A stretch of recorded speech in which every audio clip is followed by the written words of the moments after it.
They said Alcatraz could break any man, but what if it didn't break him? What if it built him? John Elgin Johnson entered that island a thief and left it a technician of control. He learned to stand still for hours, to answer only when spoken to make silence look like obedience. By the time they released him, he could mimic anything: trust, faith, even redemption. In 1953, Los Angeles called him reformed. He found work, attended church, mailed Bible lessons by correspondence, and then, without warning, the mask shifted. He borrowed a friend's car. 2 days later, that friend was found strangled, his tie knotted in a perfect square. From that moment, the line between man and system reversed. The Bureau chased him across a continent. He answered by imitating their authority, forging their voices, wearing their badges. Each mile, each disguise, each letter was not escape, it was instruction. He was teaching the law how to hunt itself. And when the chase finally closed, in a Baltimore movie theater, during a live call traced across 3,000 miles, he ended it exactly as he intended, with one trigger pull, one dead agent, and a silence that still hums in the Bureau's archives. Because John Elgin Johnson didn't just defy authority, he became it, and then proved how easily control turns into violence.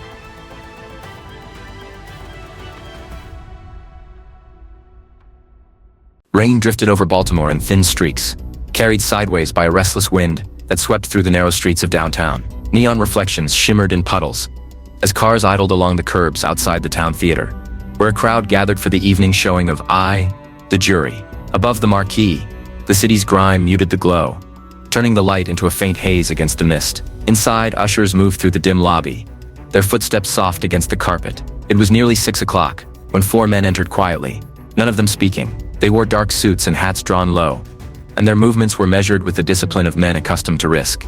Special Agent J. Brady Murphy led the group. At 38, he had served the Bureau long enough to know that routine moments could turn fatal without warning. His hand brushed the revolver beneath his coat as he scanned the mezzanine staircase, noting the faint glimmer of light near the upper landing. Somewhere above, a phone receiver was off the hook, connected by a thin copper wire to another man 3,000 miles away. The Bureau had traced the call to this theater, a detail confirmed only minutes earlier. The fugitive they sought was John Elgin Johnson, escaped convict, bank robber, murderer. Murphy's orders were clear: approach quietly, confirm identity, apprehend alive if possible. He gave a slight nod to the men beside him. 2 agents began to climb the right staircase.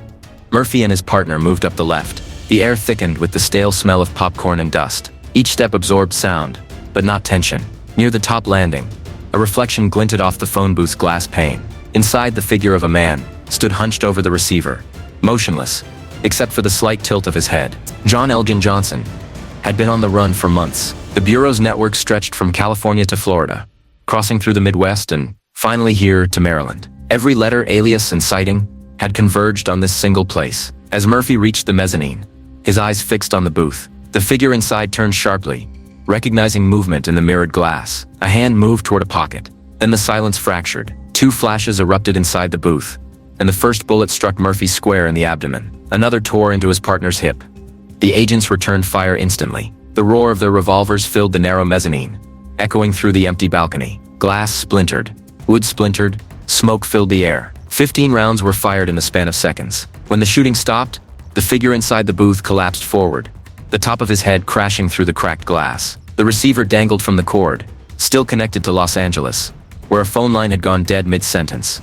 In that silence, Agent Murphy fell to one knee. Blood spread across his coat as other agents rushed forward. They forced open the booth door and pulled the man's body aside. The gun, a German P-38 pistol, slid from his hand, clattering to the floor. Johnson's face was still visible through the broken glass, his expression fixed between defiance and exhaustion. He had been struck 7 times. His pulse was gone. Murphy was carried out through the theater lobby. Patrons, unaware of the gunfire above, were still finding seats for the next showing. The agents pushed through the rain toward waiting cars. Murphy's breathing weakened with every passing block. By the time they reached the hospital, he was conscious, but fading. He asked if Johnson was dead, and when told yes, he whispered a prayer for the man who had killed him. Minutes later, the monitor went still. That was the end of John Elgin Johnson, but his path to that phone booth had begun 18 years earlier. In 1935, in the small town of Lynn Grove, Iowa, Johnson was 16 when he committed his first crime. The records show a boy of average height, light hair, and restless eyes. He stole from a local property and was sentenced for larceny in South Dakota. The court granted probation, seeing youth as a reason for mercy. It was the first in a pattern that would repeat without interruption.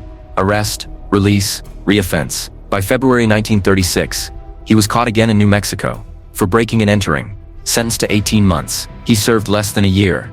He drifted through western states using false names, living by theft. In March 1937, under the alias Eric Vernon Jefferson, he was arrested in Utah for car prowling. In August 1938, another burglary in Wyoming sent him to prison for up to 3 years. Each release reinforced the same illusion, that he could outsmart the system. When he left prison in August 1940, he had no trade, no direction, and no restraint. The evidence connected him quickly.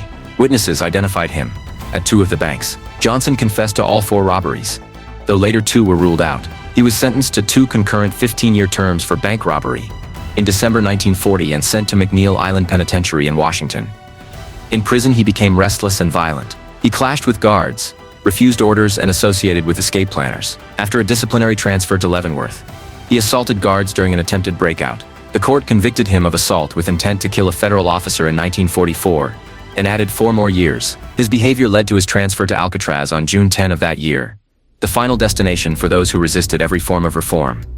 Alcatraz confined men in narrow cells with no illusions. The walls were damp, the air cold, and the routine absolute. Johnson attended chapel services and enrolled in religious correspondence courses, presenting himself as a convert. The chaplain noted his intelligence and persistence, but questioned his motives. Johnson requested baptism, which was denied. For 9 years he studied theology, while cultivating bitterness. His letters hinted at an internal war between redemption and hatred. Later he would claim that Alcatraz taught him to despise everything outside its walls, especially authority. He left Alcatraz on March 20th, 1953, under conditional release. By regulation, he reported to the Los Angeles Probation Office and registered with police as an ex-convict. A newspaper editor named Sid Hughes met him soon after and helped him obtain a driver's license and a job at a heater company in Huntington Park. For a time, Johnson maintained the appearance of rehabilitation. He worked quietly, lived modestly, and avoided trouble. But beneath that surface, he cultivated resentment and deception. By July, he began impersonating a police officer. Witnesses later recalled a tall man introducing himself as Watkins from the Los Angeles Police Department. He questioned store managers about cash deposits and security routines. When his inquiries grew suspicious, one manager recorded his license plate, a red convertible, registered to a friend who had loaned him the car. Weeks later, that friend was found dead. His body lay in a shower stall, strangled with a necktie, tied in a square knot. Johnson had vanished. The investigation identified him as the last person seen with the victim. He became the prime suspect in the homicide. The FBI joined the case when the U.S. Board of Parole issued a warrant for Johnson's arrest on August 10, 1953, citing parole violation, impersonation, theft, and murder. His trail stretched across states. Letters from him appeared in Missouri and Florida. One was sent to his former Leavenworth accomplice, Arthur Dawson, now in the Missouri State Penitentiary. The envelope carried $50 and a message mentioning a mutual friend. Agents followed the correspondence to Cincinnati, then to Florida, where they located Johnson's parents. They admitted he had visited 4 days earlier, on September 21st, claiming he wanted to clear his name. From that moment, he disappeared again. Reports placed him briefly in Chicago, under another alias. A witness there recalled a man boasting of his Alcatraz years, showing off a .38 pistol, and declaring he would never return to prison. The Bureau's reports filed through August and September describe a steady escalation of paranoia. Johnson slept lightly, moved frequently, and carried his weapon constantly. By late September, he had reached Baltimore. It was there that he made his final mistake. He called Sid Hughes, the same reporter who had once helped him after his release, and asked whether he was wanted by police. The Los Angeles FBI office monitored the call as Hughes stalled Johnson with calm questions. While the conversation continued, agents in Baltimore began the search. The Bureau's coordination that day spanned 3,000 miles. From Los Angeles, agents maintained an open line with the newspaper's switchboard, relaying Johnson's words in real time to Baltimore. The information narrowed rapidly. Tracing units pinpointed the call to a downtown payphone in the town theater. Agents nearby converged, forming 2 teams to secure both staircases leading to the mezzanine. Inside the booth, Johnson stood with his hand on the receiver. He had been talking for nearly an hour. The sound of footsteps outside grew faintly audible through the wood and glass. The first agent reached the top step, scanning the dim hallway. Johnson noticed movement in the reflection and drew his pistol. The shots came in rapid sequence. When the agents returned fire, the booth became a target of concentrated force. Splinters of glass and metal filled the air. Johnson fell forward as bullets struck his chest, shoulder, and head. The telephone cord twisted above his hand. He died within seconds. At the same time, across the country, Hughes was still holding the line. He heard static, a distant crash, and the clatter of coins in the pay slot. The operator informed him that the connection was lost. The Bureau confirmed minutes later that Johnson was dead. The official reports recorded 7 bullet wounds on the suspect and 1 fatal wound on Special Agent Murphy. The gun recovered at the scene matched Johnson's description. The investigation into the Huntington Park murder remained linked to him, though his death closed the file. In the days following, newspapers across the country printed brief accounts: fugitive slain in Baltimore theater, gunfight. Few included details of the months-long pursuit or the lives it altered. The Bureau's internal memoranda described the case as an example of precise inter-office coordination. For the agents who had climbed those stairs, the memory was simpler. 2 shots fired first, 15 returned. 1 man dead on each side of the law. Years later, the FBI archives would preserve Johnson's photographs. 1 from Alcatraz, 1 from his early arrest in South Dakota, and 1 recovered from his effects after the shooting. They showed the progression of a face over time: the uncertain teenager, the hardened inmate, the fugitive near the end. In each, the same eyes reflected calculation without remorse. His file contained every record of arrest, sentence, and transfer, tracing the path of a man who never adapted to freedom and never learned restraint. The story of John Elgin Johnson did not end with his death. It remained a reminder inside the Bureau of what could happen when a career of violence collided with the agents sent to stop it. Special Agent J. Brady Murphy's name was later engraved on the FBI's Wall of Honor, commemorating the cost of duty fulfilled to its conclusion. By nightfall on September 25, 1953, the rain had stopped. Outside the town theater, police cordoned off the entrance while reporters gathered details from weary investigators. Inside, the shattered booth remained as it had been left. The door removed, the floor slick with water and blood, the receiver still swaying from its cord. The audience seats below were empty now. Only the faint hum of the projector and the static on the disconnected phone filled the silence. The fugitive's life had ended where communication met pursuit, on a wire between 2 cities. Between the past and the present. Between a man who sought help and the law he had spent a lifetime defying. The Bureau closed the file within days, marking it as resolved, subject deceased. In the official summary, the final line read simply: Fugitive John Elgin Johnson, deceased as of September 25, 1953. Special Agent J. Brady Murphy, deceased in the line of duty. Case concluded.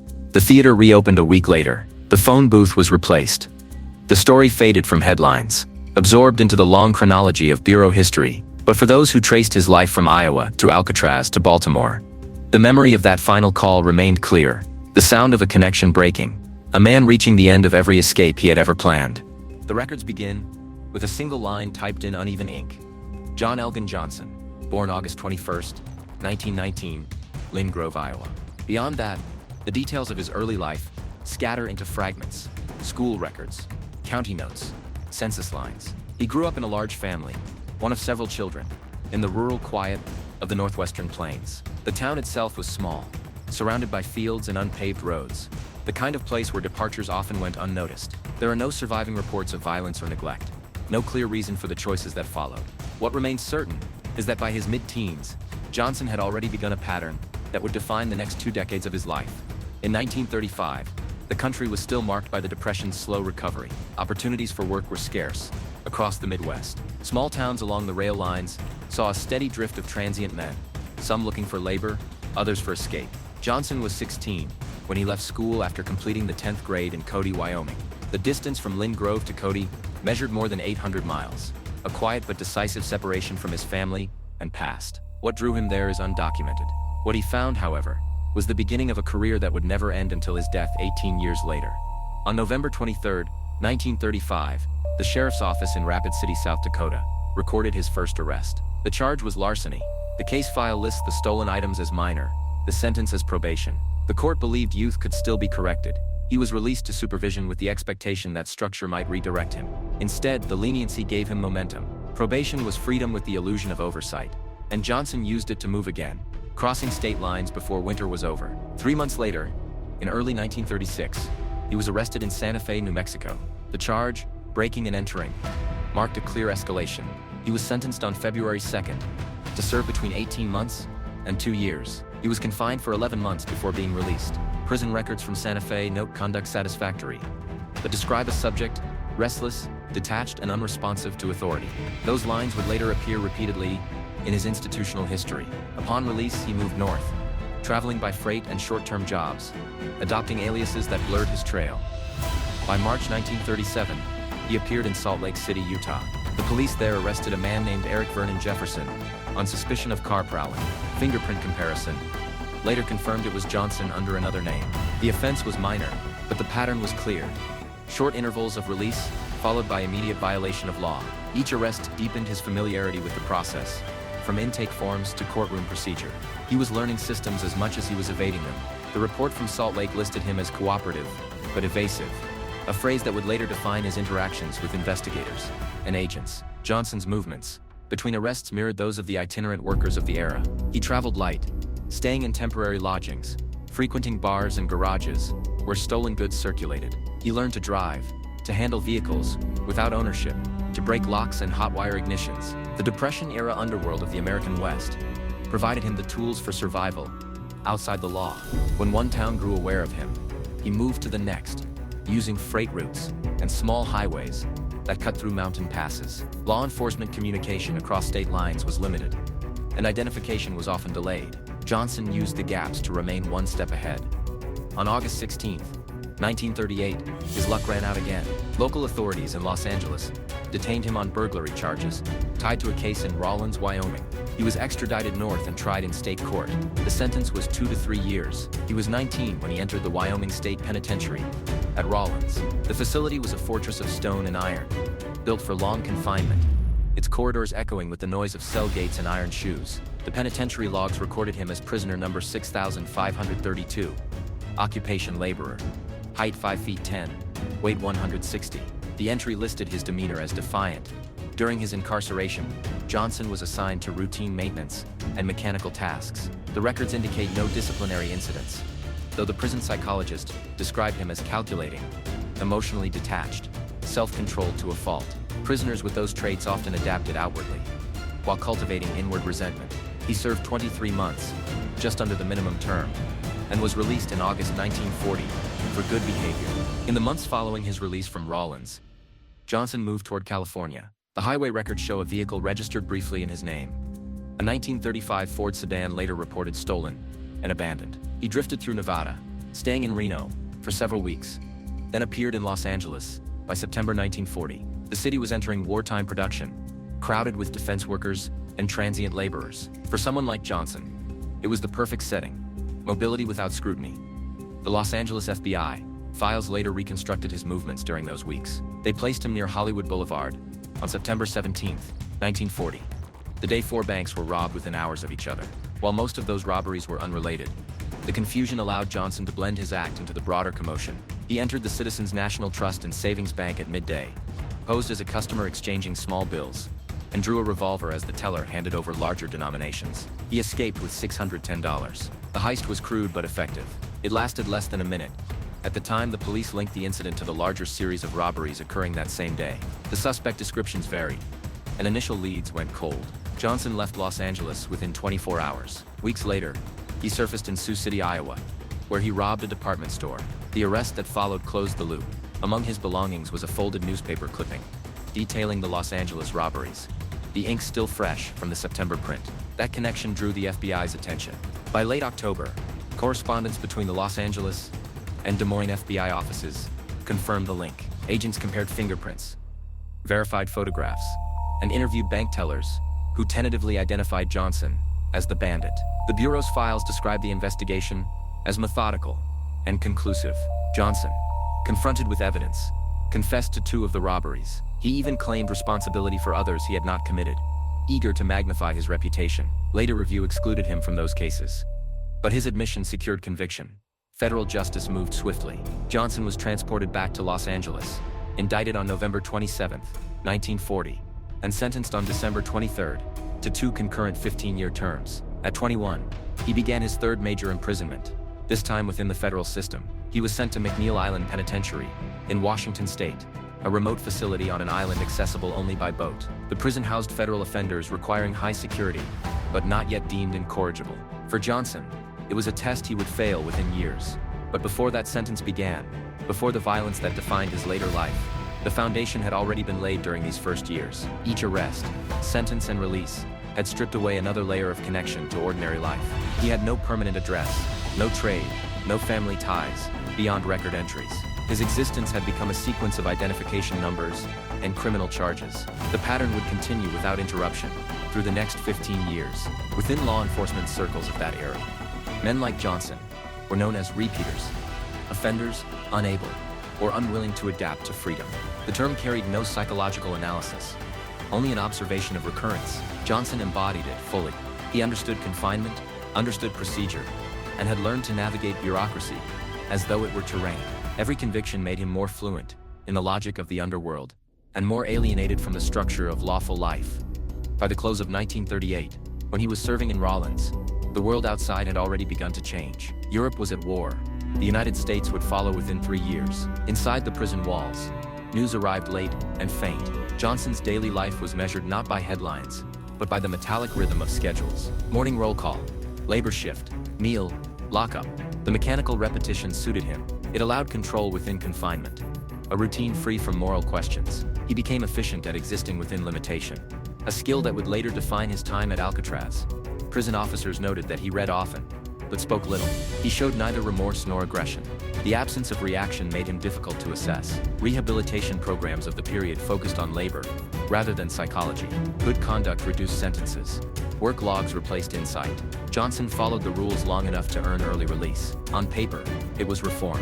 In reality, it was preparation. When he walked out of Rawlins, in August 1940, he entered a world shifting toward war and industrial growth. Cities like Los Angeles offered anonymity, and the country's law enforcement infrastructure, though expanding, still relied heavily on paper correspondence and local jurisdiction. The FBI's centralized fingerprint file was only beginning to unify identification systems nationwide. Johnson's crimes crossed that threshold between old and new policing. He exploited gaps that technology had yet to close. It was coincidence, not intent, that placed him among the last generation of fugitives, able to vanish by distance alone. From that vantage, the years between 1919 and 1938 formed more than a biography. They shaped the mechanism of a career criminal whose methods evolved with his environment. He began with petty theft and ended the decade capable of organized robbery. He had learned to create identities, travel unseen, and manipulate trust. Every brief moment of mercy, from probation to early release, had reinforced his conviction that consequences could be escaped. That belief would remain unbroken until his final day. As the 1930s ended, Johnson's name appeared in law enforcement bulletins across multiple states. The descriptions were consistent: male, 5 feet 10, light brown hair, gray-blue eyes, slender build, small scar on left cheek. He was last known to be traveling west by bus or freight. The notations in those reports would later guide federal agents searching for him. After larger crimes, tracing a line of continuity, from a small-town theft in 1935 to a fatal confrontation 18 years later. In retrospect, the pattern of his early years reads like a blueprint for inevitability. The first act of defiance at 16 became a foundation for repetition. The institutions meant to correct him provided education and criminal procedure. Each confinement refined his patience. Each release confirmed his belief that he could move faster than the system pursuing him. The boy from Lynn Grove, once nameless among thousands of Depression-era wanderers, had transformed into a practiced offender before reaching adulthood. His descent was not sudden. It was methodical, incremental, and uninterrupted. When the Bureau compiled his full file years later, the early pages bore the understated heading, Initial Offenses. Those incidents, larceny, burglary, car prowling, appeared almost trivial compared to the violence that followed. Yet within those entries lay the architecture of his future. Between 1919 and 1938, John Elgin Johnson ceased to exist as a citizen and emerged as a fugitive in waiting. The distance between the two was measured not in geography, but in choice, repeated until escape became the only constant in his life. Los Angeles in 1940 was a city swelling beyond its limits. The sound of construction filled the air. Cranes rose over Wilshire, and new defense plants opened along the edges of the valley. Streets glimmered with heat, and long lines of cars moved endlessly through intersections. For men like John Elgin Johnson, newly released from confinement, anonymity had never been easier to find. He arrived from Wyoming that summer, traveling under no name of note, blending into the movement of transients, looking for work or shelter. Within weeks, he had a place to stay, money of uncertain origin, and a growing desire for fast reward. He was 21, young, restless, and practiced in crime. Since his release from the Rawlins Penitentiary, the previous August, he had drifted between Reno and Los Angeles, surviving through petty theft and small deals. By late summer, he began frequenting the downtown districts, where money moved quickly. Pawn shops, pool halls, small bars crowded with shipyard workers. Those who saw him later remembered a man who spoke little and observed much, his eyes scanning exits and counters before conversation began. He had served nearly half his life behind walls. Freedom had not changed his instincts. It only gave him new ground to exploit. On the morning of September 17, 1940, Los Angeles woke under a dry sky. The humidity was high, the city restless, under the weight of its own expansion. Around midday, in a modest building along Hollywood Boulevard, the Citizens National Trust and Savings Bank conducted its usual business. Tellers balanced ledgers, customers moved in and out, and the manager prepared the day's cash records. At approximately 12:03 p.m., a young man entered the bank wearing a plain suit and hat. He appeared calm, carrying a folded stack of small bills. The teller later recalled his request for an exchange, $80 in smaller denominations for 420s. As the transaction was completed, the man reached into his jacket and produced a blue steel revolver. Without raising his voice, he pushed a paper sack forward and demanded the remainder of the cash. The teller complied instantly. The man turned, walked briskly to the door, and disappeared into the street before the alarm was sounded. The total taken was $610. That same day, 3 other banks in Los Angeles were robbed by different men, each operating separately, each at different times. The coincidence created confusion among law enforcement. The headlines the next morning spoke of a minor crime wave striking the city. To the police, it seemed the return of organized robbery activity. To Johnson, it was cover. He had vanished westward before the day's end, leaving behind only the faint outline of a pattern. The FBI entered the case. As soon as federal jurisdiction was confirmed, agents from the Los Angeles field office began canvassing neighborhoods around Hollywood, interviewing witnesses, reviewing stolen car reports, and collecting fingerprints. The description of the suspect, young, lean, quiet, carrying a revolver, matched dozens of petty offenders in the area. There was no name, no clear trail. For weeks, the investigation continued in circles. Then, on October 28, 1940, a telegram arrived from the Bureau's Des Moines office. A man named John Elgin Johnson had been apprehended by police in Sioux City, Iowa, after robbing a local department store. During booking, officers found in his possession a folded newspaper clipping describing the recent Los Angeles bank robberies. The story, still legible, detailed the theft of $610 from the Citizens National Trust and Savings Bank on September 17th. It was the same day Johnson had left Los Angeles. The information moved quickly through bureau channels. Agents in Los Angeles and Des Moines compared notes and physical evidence. The method of operation matched precisely. A lone robber, calm, armed, and unmasked. They traced Johnson's movements backward from Iowa. Witnesses recalled him purchasing a used 1939 Mercury sedan in Los Angeles earlier that month.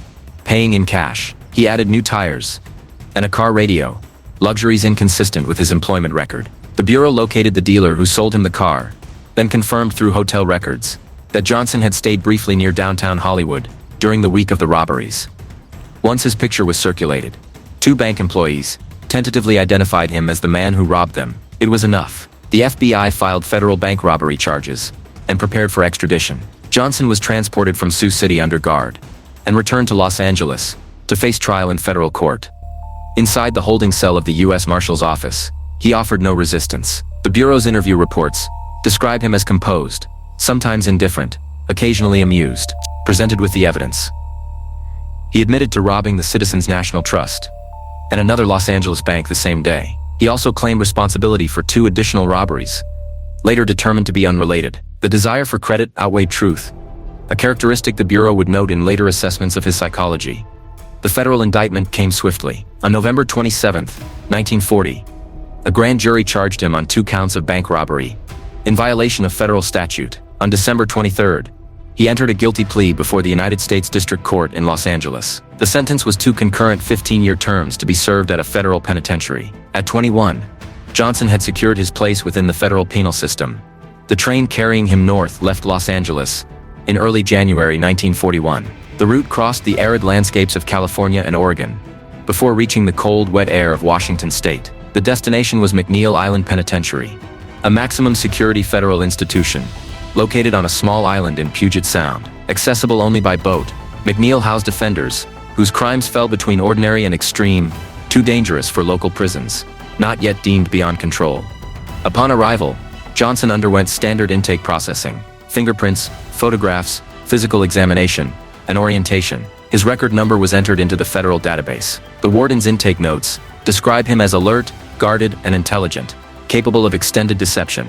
He was assigned to routine labor, primarily maintenance and clerical duties. His conduct in the initial months appeared satisfactory, but staff noted his detachment from other inmates and minimal participation in group programs. The prison environment at McNeil differed from the state facilities he had known. The federal system emphasized order through routine and structure, rather than brutality. Inmates were expected to work, attend scheduled events, and comply with strict codes of silence and movement. Johnson adapted quickly, studying regulations and exploiting their loopholes. He cultivated an image of cooperation, rarely attracting attention from guards. But within 2 years, the discipline began to strain his composure.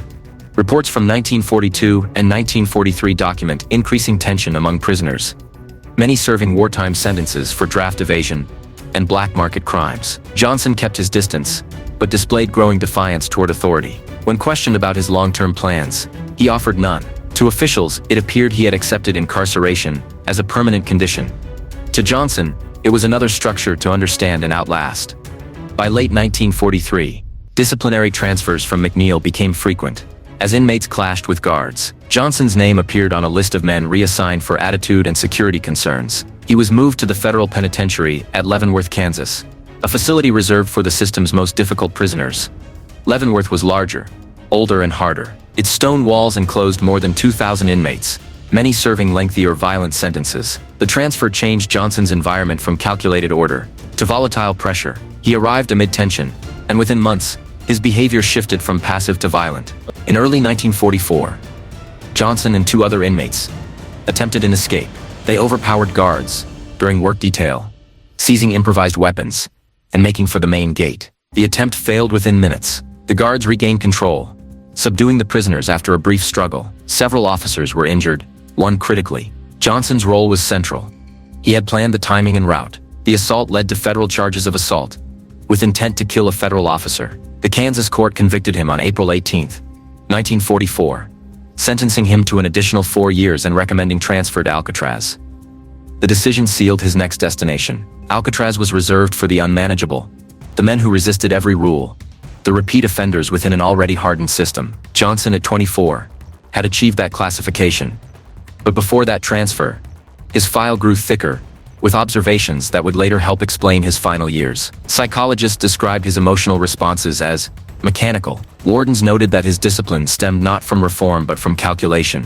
He obeyed until obedience ceased to serve advantage. Beneath every line of compliance was a quiet hostility toward any authority that confined him.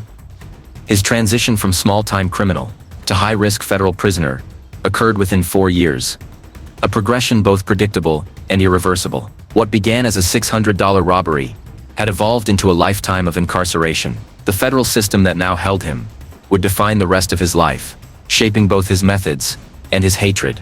The Bureau's summary report from 1944 concluded with the observation that Johnson possessed an unusual capacity for survival within penal environments. It was intended as administrative notation, not prophecy. Yet, it proved accurate. The next 9 years would test that capacity to its limit. When Johnson boarded the transport train for California in May 1944, guarded by armed marshals, the United States was deep in the Second World War. The headlines spoke of battles overseas. Few noticed the quiet transfer of prisoners across the country. The train crossed plains and deserts until it reached San Francisco Bay. From there, a small ferry carried the group across choppy water to the island prison known simply as the Rock.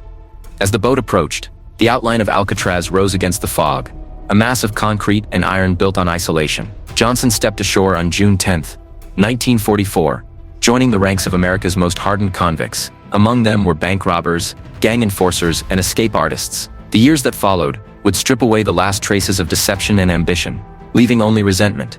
The Los Angeles robberies that had begun with a moment of calm confidence now concluded in confinement beyond ordinary reach. The Bureau closed the file on the 1940 case, marking it resolved by conviction. But for Johnson, it was only the beginning of a longer descent. Within the gray cells of Alcatraz, the discipline he had once used as camouflage would turn inward, hardening into a silence that masked fury. The road from a Hollywood bank counter to a prison island in the Bay stretched less than 4 years, but covered the distance between petty criminal and incorrigible convict. By the time he entered Alcatraz, Johnson no longer considered freedom an expectation. It had become a temporary condition, interrupted by capture. Each confinement reinforced that pattern, shaping him into a man defined by resistance.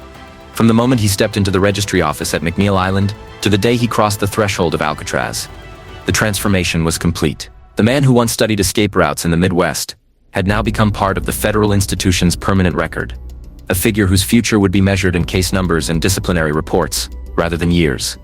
His file closed on one line of text, typed without commentary. Subject transferred to U.S. Penitentiary, Alcatraz Island, June 10, 1944.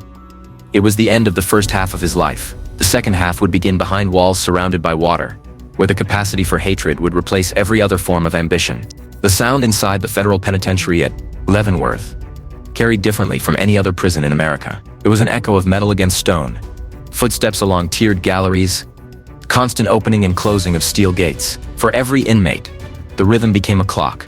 Regular, mechanical, absolute. When Elgin Johnson arrived there in 1943, he had already spent nearly 3 years in federal custody. He came from McNeil Island, transferred under the notation for attitude and conduct concerns. The transfer report stated he was cooperative, but emotionally detached, an inmate who obeyed rules only as long as they benefited him. The Bureau of Prisons regarded such men as dangerous not for their violence, but for their control. Leavenworth was larger, older, and less forgiving. Built of gray limestone, it stood as a fortress of uniform order amid the Kansas plains. More than 2,000 men lived inside its walls: bank robbers, counterfeiters, draft resistors, and killers. Johnson entered quietly, carrying the institutional stoicism that had defined his prior confinement. The guards processed him through intake, took his fingerprints again, measured his weight, and logged his property. He was issued standard clothing, assigned a cell, and escorted through the galleries, where the temperature never changed and the air smelled faintly of oil and dust. In that environment, he was one among thousands. Yet even there, his indifference drew notice. The sound inside the federal penitentiary at Leavenworth carried differently from any other prison in America. It was an echo of metal against stone, footsteps along tiered galleries, constant opening and closing of steel gates. For every inmate, the rhythm became a clock. Regular, mechanical, absolute. When Elgin Johnson arrived there in 1943, he had already spent nearly 3 years in federal custody. He came from McNeil Island, transferred under the notation for attitude and conduct concerns. The transfer report stated he was cooperative, but emotionally detached, an inmate who obeyed rules only as long as they benefited him. The Bureau of Prisons regarded such men as dangerous not for their violence, but for their control. Leavenworth was larger, older, and less forgiving. Built of gray limestone, it stood as a fortress of uniform order amid the Kansas plains. More than 2,000 men lived inside its walls: bank robbers, counterfeiters, draft resistors, and killers. Johnson entered quietly, carrying the institutional stoicism that had defined his prior confinement. The guards processed him through intake, took his fingerprints again, measured his weight, and logged his property. He was issued standard clothing, assigned a cell, and escorted through the galleries, where the temperature never changed and the air smelled faintly of oil and dust. In that environment, he was one among thousands. Yet even there, his indifference drew notice. Johnson was assigned alongside 2 other inmates, with histories of attempted escapes. They had studied the building's routines, shift changes, guard rotations, the timing of door locks between sections. The plan relied on precision rather than force. Using improvised weapons, crafted from metal scraps, they intended to subdue the nearest guard, take his keys, and move through a side corridor toward the outer workshop door. Beyond that lay the perimeter fence, and beyond that, the open fields of Kansas. On the day of the attempt, the group executed the first phase without hesitation. Johnson struck the first blow, targeting a guard near the workbench. The man fell but managed to activate the alarm. Within seconds, armed officers converged. The corridor filled with shouts and the metallic click of rifles. Johnson and the others were pinned behind equipment, surrounded before they reached the second gate. The confrontation lasted less than 5 minutes. When it ended, 2 guards were injured, one with a fractured skull, another with broken ribs. The prisoners were subdued, restrained, and taken to isolation. The disciplinary hearings followed within days. Johnson's role was identified as principal aggressor and planner. He denied coordination but admitted striking the guard. The evidence was clear: his fingerprints on the improvised weapon, witnesses from both inmates and officers. The U.S. Attorney's Office for Kansas filed charges of assault with intent to kill a federal officer. The trial was brief. The jury found him guilty on April 18, 1944. He received an additional 4-year sentence. The judge's recommendation to the Bureau of Prisons was explicit: transfer to Alcatraz. For the federal system, Alcatraz represented the limit of confinement. The island prison off San Francisco Bay was designed for men who defied every attempt at rehabilitation. It was where the Bureau sent those whose escape attempts, violence, or leadership within prison populations made them threats to order. Johnson fit the criteria perfectly: multiple offenses, a pattern of institutional defiance, and a record of violence against federal officers. His file, updated after sentencing, described him as self-contained, manipulative, and unresponsive to corrective influence. That language, repeated across the Bureau's reports, effectively ended any future consideration of parole or leniency. The months between conviction and transfer were spent in solitary confinement. The cell was narrow, dimly lit, and silent, except for the sound of distant machinery. Meals arrived through a slot in the door. There was little to do except think. For most men, that time broke whatever defiance remained. For Johnson, it hardened it. Later psychological assessments from Alcatraz noted that his emotional detachment during these months became complete. He learned to suppress reaction entirely. Anger transformed into endurance, endurance into strategy. Prison correspondence from that period reveals almost nothing. He wrote no letters to family, none to friends, and responded to no inquiries. The only notation in his file reads: subject maintains silence and compliance. Request reading materials on theology and mechanics. That request, seemingly benign, foreshadowed the contradictions that would define him at Alcatraz: an outward pursuit of knowledge masking inward hostility. When the transfer order finally arrived in May 1944, Johnson made no comment. He was processed for relocation and placed under federal escort. The journey west took several days.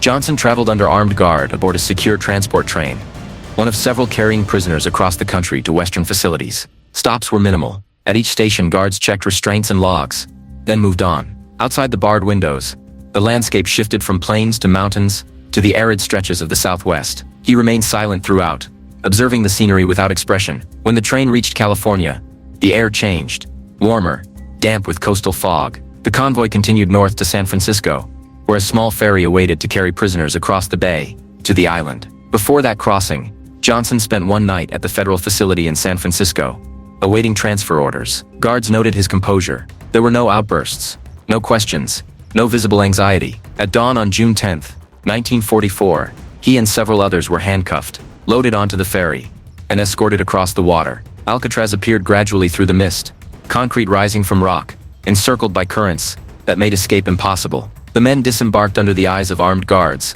stationed along the pier. For Johnson, it was the culmination of nearly a decade of crime and confinement. He had moved through every level of the system and arrived at its end. The official intake photographs taken that morning show a man with light hair combed back, eyes pale and unreadable. His expression is neither defiant nor submissive, only watchful. Beneath the photograph, the record lists his offenses: bank robbery, assault on a federal officer, attempted escape. Sentence: 19 years combined. Status: high risk, ineligible for parole review. The file number assigned to him would follow every report written about him thereafter. Inside the walls of Alcatraz, discipline reached its highest form. Cells measured 5 feet by 9, containing a cot, a sink, a small desk, and nothing more. Silence was enforced outside of designated hours. The daily routine was precise: wake at dawn, breakfast, work, detail, midday meal, return to cell, lights out. Communication between inmates was limited to gestures and brief exchanges during exercise periods. To those unaccustomed to isolation, the environment produced mental collapse within weeks. To men like Johnson, it was tolerable, even familiar.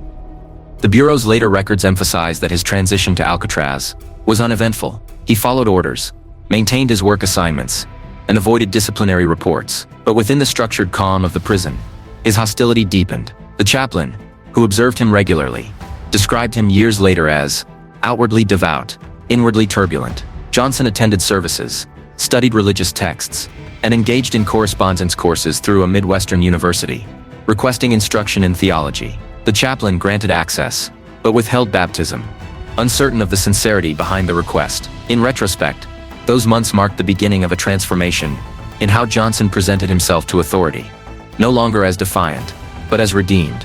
The evolution was strategic. Having learned that aggression led to punishment, he adopted obedience as a form of concealment. Each act of compliance became a means of control. By portraying himself as reformed, he gained trust, limited privileges, and reduced scrutiny. Beneath that surface, his contempt for the system remained absolute. He interpreted every order as a reminder of subjugation, every sermon as manipulation. When later asked by fellow inmates why he attended chapel, he reportedly replied, "Through gesture alone." Whatever belief he possessed, it was not in faith, it was in endurance. The transition from Leavenworth to Alcatraz marked not just a change of location, but of identity. The man who had entered the Kansas prison as a rebellious offender emerged from its isolation as something colder, a professional in survival, disciplined not by reform, but by will. The assault on the guard, the conviction, and the transfer became in his mind confirmation that the world beyond the walls held no place for him. The Bureau noted his lack of remorse. Johnson saw it as evidence of clarity. He no longer sought release, he sought control within confinement. Alcatraz offered none of the social networks common to other prisons. There were no gangs, no alliances, only individuals, under constant surveillance. Within that isolation, Johnson's sense of grievance turned inward, developing into hatred that would later define his final years. When he eventually left the island, in 1953, under conditional release, he carried that hatred with him, sharpened, patient, and ready to be directed at whoever represented the authority that had confined him. Beneath that surface, his contempt for the system remained absolute. He interpreted every order as a reminder of subjugation, every sermon as manipulation. When later asked by fellow inmates why he attended chapel, he reportedly replied, "Through gesture alone." Whatever belief he possessed, it was not in faith, it was in endurance. The transition from Leavenworth to Alcatraz marked not just a change of location, but of identity. The man who had entered the Kansas prison as a rebellious offender emerged from its isolation as something colder, a professional in survival, disciplined not by reform, but by will. The assault on the guard, the conviction, and the transfer became in his mind confirmation that the world beyond the walls held no place for him. The Bureau noted his lack of remorse. Johnson saw it as evidence of clarity. He no longer sought release, he sought control within confinement. Alcatraz offered none of the social networks common to other prisons. There were no gangs, no alliances, only individuals, under constant surveillance. Within that isolation, Johnson's sense of grievance turned inward, developing into hatred that would later define his final years. When he eventually left the island, in 1953, under conditional release, he carried that hatred with him, sharpened, patient, and ready to be directed at whoever represented the authority that had confined him. Fog rolled across San Francisco Bay in low drifting bands that blurred the horizon between sea and sky. From the deck of the ferry approaching Alcatraz, the island appeared as little more than a shadow of stone and concrete, surrounded by restless water. The men on board sat in silence, shackled, each staring forward, as if the sight alone demanded composure. Among them was inmate number 424 AZ, John Elgin Johnson. It was June 10th, 1944, the day he arrived at the most secure prison in the United States. The first thing he saw upon docking was the guard tower, its rifle barrel angled toward the pier. The second was the steep climb to the main cell house, a corridor of reinforced concrete, lined with guards. Every step up the hill signaled separation from the world beyond. Inside, a low mechanical hum filled the corridors, the ventilation system, the electric locks, the distant clank of gates. Johnson's transfer papers listed him as a high-risk inmate, prior escape attempt, assault on federal officers, poor institutional adjustment. There would be no parole consideration, no transfer review, and no hope of early release. The intake process followed procedure: fingerprints, physical examination, issue of uniform and bedding, assignment of cell. The cell measured 9 feet long, 5 feet wide, 7 feet high, painted dull gray, containing only a cot, a sink, a toilet, and a small shelf for personal items. The light remained on at all hours, controlled remotely. Prisoners learned quickly that Alcatraz permitted routine, but not comfort. Conversation was restricted, movement regulated, silence enforced. Each sound carried through the tiered galleries, the turning of keys, the echo of shoes on metal, the distant murmur of the bay beneath. Johnson adapted with precision. Years of confinement had conditioned him to routine. He woke before réveil, folded his blanket with exactness, and stood ready for count. He followed orders without hesitation, ate in silence, and returned to his cell without complaint. Guards marked his behavior as compliant and orderly. In the rigid system of Alcatraz, where defiance led to solitary confinement, or worse, such obedience drew no suspicion. For Johnson, it was survival. The defiance that had driven him through earlier prisons was still there, but buried beneath the still surface of endurance. The daily rhythm of Alcatraz was relentless. Work assignments occupied most hours. Laundry, maintenance, clerical duties, or kitchen labor. Johnson spent his early months in the laundry block, operating heavy presses under supervision. The work was repetitive, the noise constant. Communication between inmates was limited to brief exchanges permitted by guards. The discipline stripped individuality until every movement felt mechanical. The Bureau's reports from this period noted that Johnson displayed no outward hostility, no sign of tension. But restraint was not reform, it was containment. In time, he began attending chapel services. The island's chaplain, a patient man accustomed to skepticism, recorded Johnson as a regular attendee. By 1945, he listened carefully, read the scripture provided, and later requested private meetings to discuss theology. The chaplain noted intelligence and curiosity. Johnson spoke of faith as a discipline, rather than an emotion, asking for reading materials and eventually a correspondence course in religious studies through a Midwestern university. The prison approved the request, considering it part of rehabilitation. Over the next several years, Johnson's cell contained stacks of study materials, Bible commentaries, philosophy texts, handwritten notes. He completed lessons with precision and returned them punctually. The chaplain, cautious but hopeful, described him as methodical, introspective, and perhaps sincere. Johnson expressed interest in joining a religious order as a lay brother after release. He asked for baptism, which the chaplain declined, believing his motivation uncertain. The rejection produced no visible reaction, only a polite nod and continued study. Within the rigid environment of Alcatraz, religious devotion offered structure and protection. It kept him busy, gave him purpose, and distinguished him from the violent men around him. Guards saw him as one of the few prisoners who never raised his voice or caused disruption. But those same reports noted something else: an absence of emotion. Where others broke under isolation, Johnson remained calm, detached, untouched by either despair or hope. He had found equilibrium, not through faith, but through suppression. By the late 1940s, Alcatraz had become a self-contained ecosystem of silence and order. War had ended, and the country beyond the bay moved into prosperity. On the island, time remained fixed. The same bells rang, the same schedules repeated. Prisoners aged without realizing it. Johnson, entering his 30s, began to blend into the routine, so completely that guards described him as part of the machinery. The Bureau psychologists, who reviewed him in 1948, remarked on his intelligence and self-control, but warned of deep-seated hostility, masked by composure. Their report stated, "Subject demonstrates complete adaptation to confinement, displays no remorse for past crimes. Moral awareness limited to procedural compliance." They recommended continued monitoring, noting his apparent fascination with control. He maintained correspondence with his family intermittently, brief letters to his parents in Iowa and later Florida. They were polite, factual, devoid of emotion. He mentioned his studies, his good behavior, his health. There was no discussion of the crimes that placed him there, or of his future beyond the prison walls. Each letter followed the same pattern, closing with gratitude and assurances that he was doing fine. In 1950, Alcatraz authorities noted an increase in his participation in religious programs. He became a regular volunteer during chapel services, helping distribute hymnals and organize seating. The chaplain considered him a model inmate. But among the prisoners, Johnson's calm earned another reputation. Those who knew him described him as silent, watchful, unpredictable, on an island filled with men defined by violence. The ones who frightened others were not the loud, but the quiet. The years passed in repetition.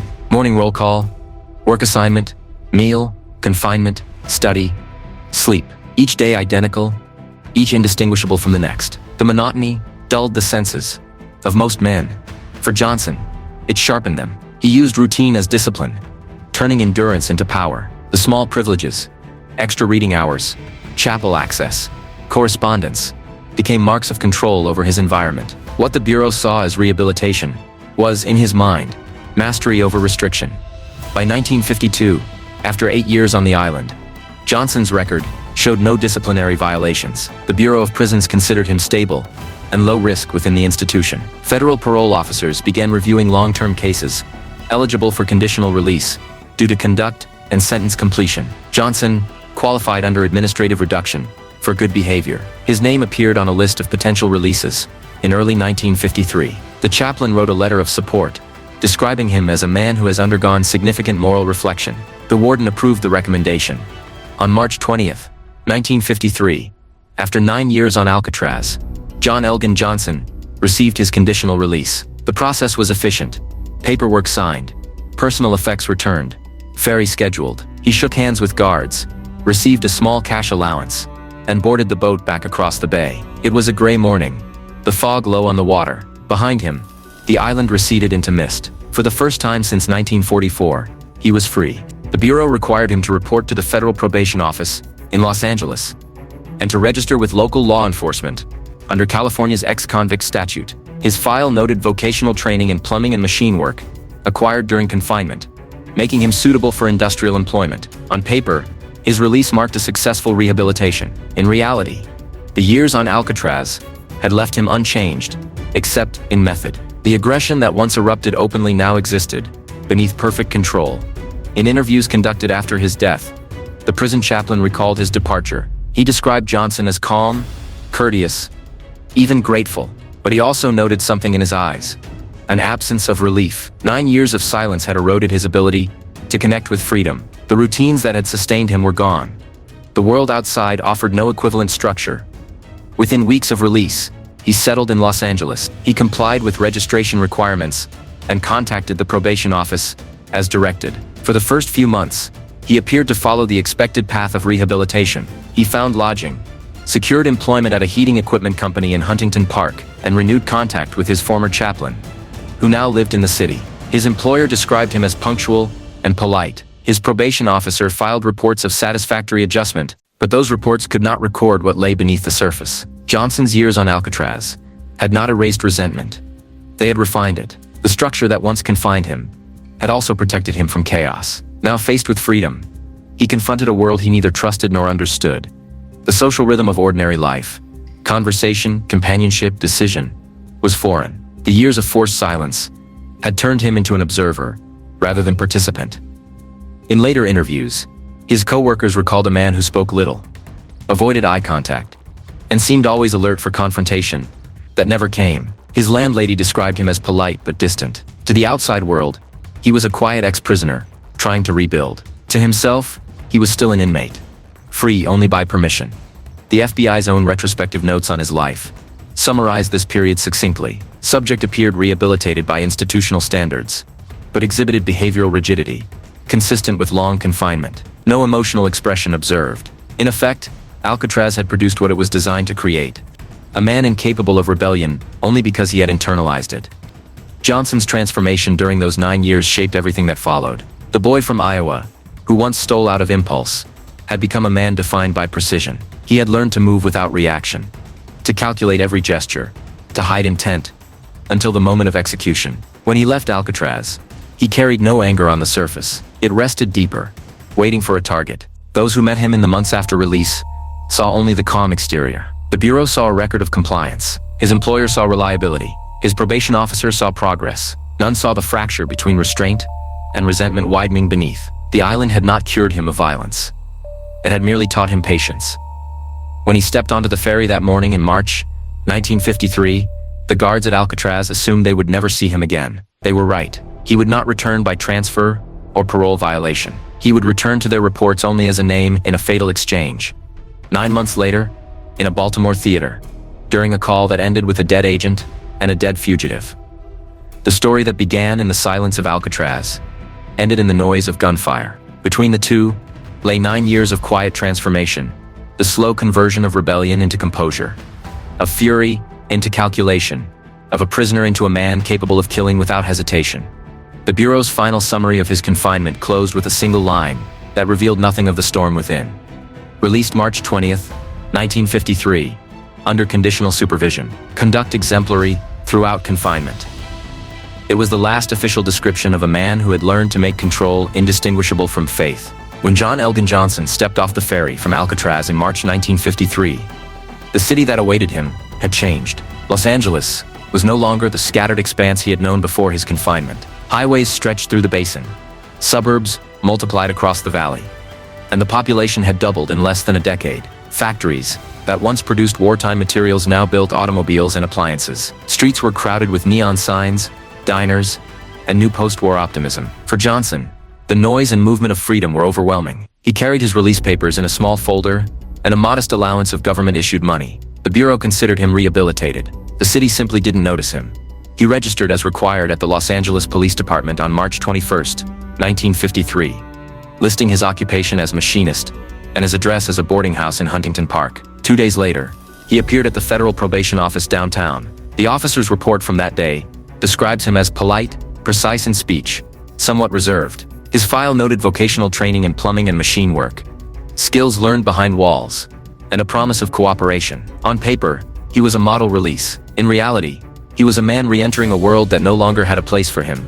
He sought out the only contact he trusted, the chaplain who had once guided him on Alcatraz, and was now assigned to a parish in Los Angeles. Their meetings were cordial. Johnson spoke of finding work, of rebuilding his life, of gratitude for a second chance. The chaplain encouraged him to continue the discipline that had kept him stable during confinement.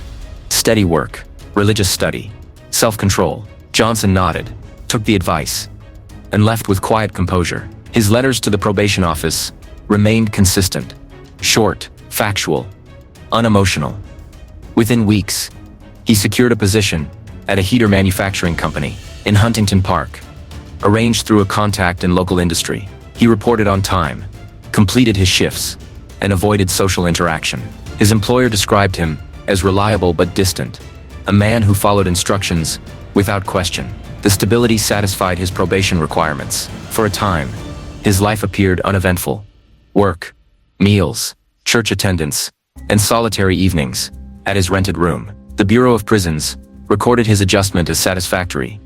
But beneath the surface, the structures that had sustained him in confinement were gone. The rigid order of Alcatraz, bells, commands, surveillance, had defined his existence for nearly a decade. Freedom offered no substitute. In its absence, he began to construct his own. He kept strict personal routines, waking at the same hour each morning, folding his clothes with the precision he had learned on the island, and eating identical meals. To outsiders, it looked like discipline. To Johnson, it was control in a world too unpredictable to trust. He lived among ordinary people, but felt no connection to them. The conversations in the workshop about family, money, the Dodgers, meant nothing to him. Years of silence had severed his capacity for casual exchange. He listened, but did not participate. The social instincts that once linked him to others had been replaced by calculation. Every encounter was measured, every expression considered.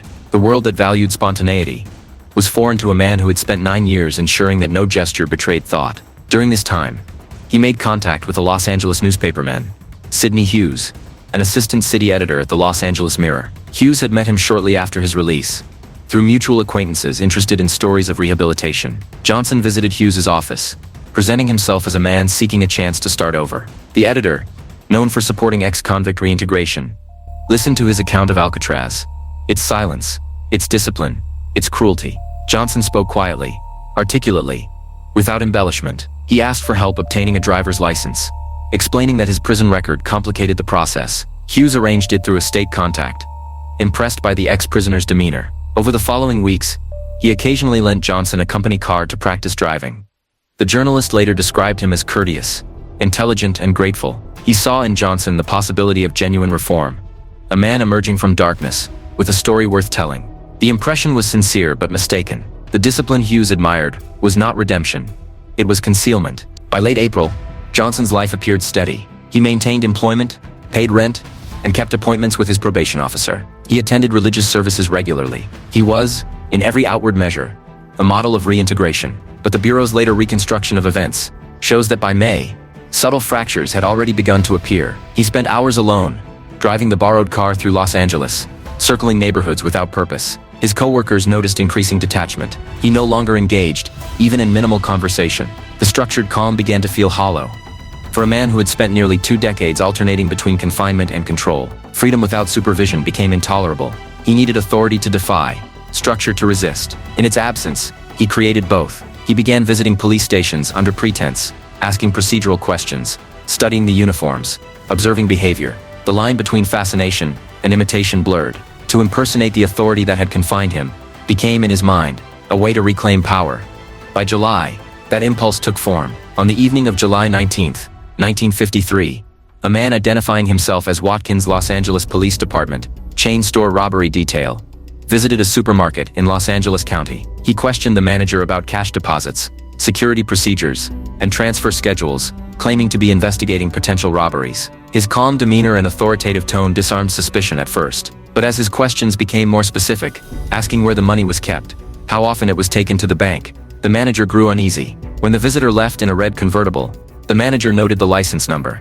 The vehicle was traced to a Huntington Park resident, recently deceased, who had purchased it weeks earlier. The owner, a friend of Johnson's from work, had loaned him the car several times. Police inquiries linked the plate to Johnson.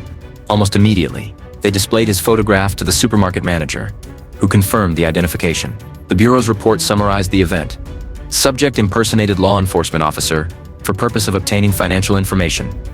It was the first sign that the man who had left Alcatraz less than 4 months earlier was reverting to form, but the pattern would escalate faster than anyone predicted. On August 4, 1953, police were called to a small apartment building in Huntington Park after a landlord discovered the body of one of his tenants. The victim, the same man who owned the red convertible, lay in the bottom of a shower stall, strangled with a necktie tied in a square knot. There were no signs of forced entry. Witnesses recalled seeing the victim days earlier in the company of a tall, fair-haired man. The landlord later identified that man as Johnson. The investigation began immediately. Detectives canvassed the area, gathered fingerprints, and examined the vehicle, which had disappeared from the property.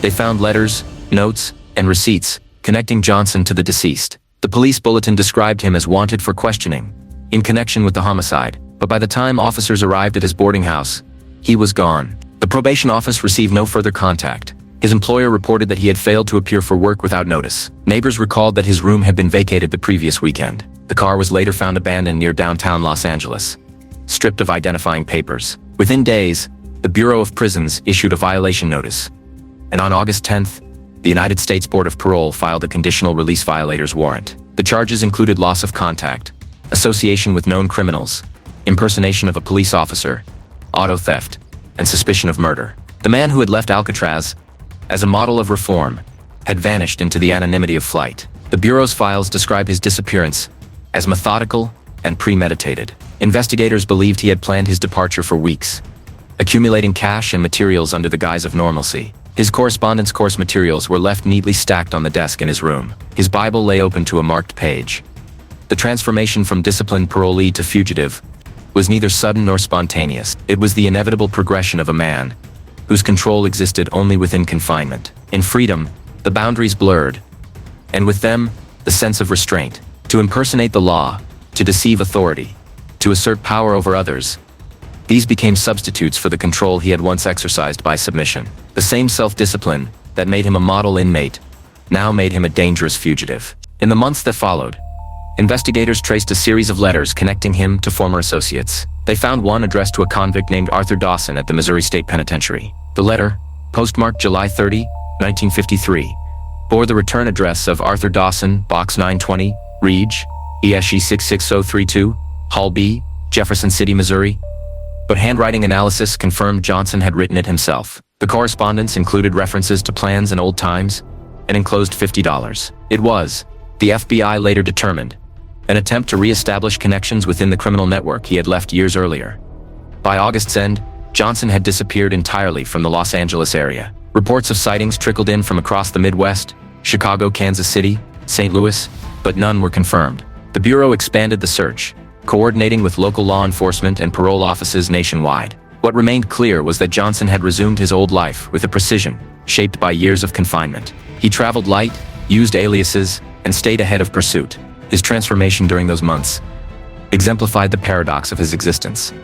A man conditioned by order, yet driven to destroy it. The religious devotion that had once given him calm now merged with delusion. Later records note his insistence to acquaintances that he had been framed and that society was corrupt. He viewed himself as a survivor of injustice rather than a perpetrator of crime.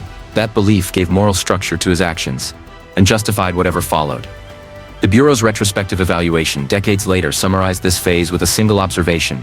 Subject demonstrated capacity for sustained deception under guise of reform, rehabilitation, superficial, resentment, persistent. By the end of summer 1953, the illusion of redemption had evaporated. The calm demeanor that had impressed his employer and chaplain was gone, replaced by calculated defiance. The man who had once studied faith to understand obedience now imitated authority to command fear. The cycle that had begun in youth, arrest, release, relapse, had closed again, but this time there would be no next release. The probation record stopped in July. The last note in his file read, "Subject missing. Investigation referred to federal jurisdiction." For 9 years, Alcatraz had kept him contained. For 5 months, freedom had kept him disguised. By August, John Elgin Johnson had returned to what he had always been, a fugitive shaped by confinement, carrying the silence of the rock into a world that would soon learn its cost. By the summer of 1953, Los Angeles had settled into its post-war rhythm, crowded streets, long commutes, and the constant noise of prosperity. The headlines spoke of industry, housing growth, and atomic progress. Beneath that ordinary surface, John Elgin Johnson moved quietly among the city's millions. He was a man who had perfected invisibility. To his employer, he was another worker on the line. To his probation officer, a name checked off as compliant. To the city, he was no one at all. Yet beneath that calm surface, a new version of his old self had begun to emerge, one shaped by the lessons of Alcatraz, driven not by desperation, but by deliberate control. The first trace of that shift appeared on July 19, 1953.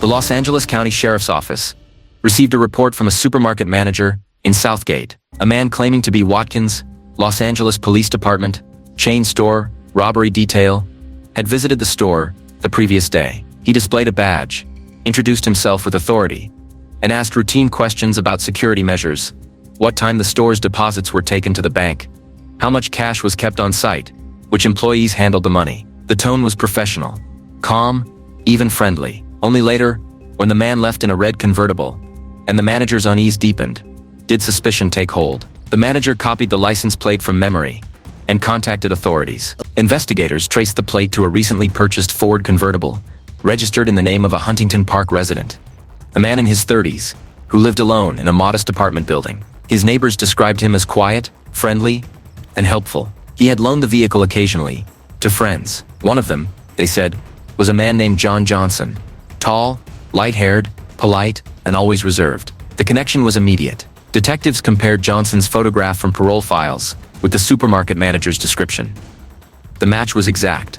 For law enforcement, impersonation of an officer was not new, but the precision with which Johnson performed it raised concern.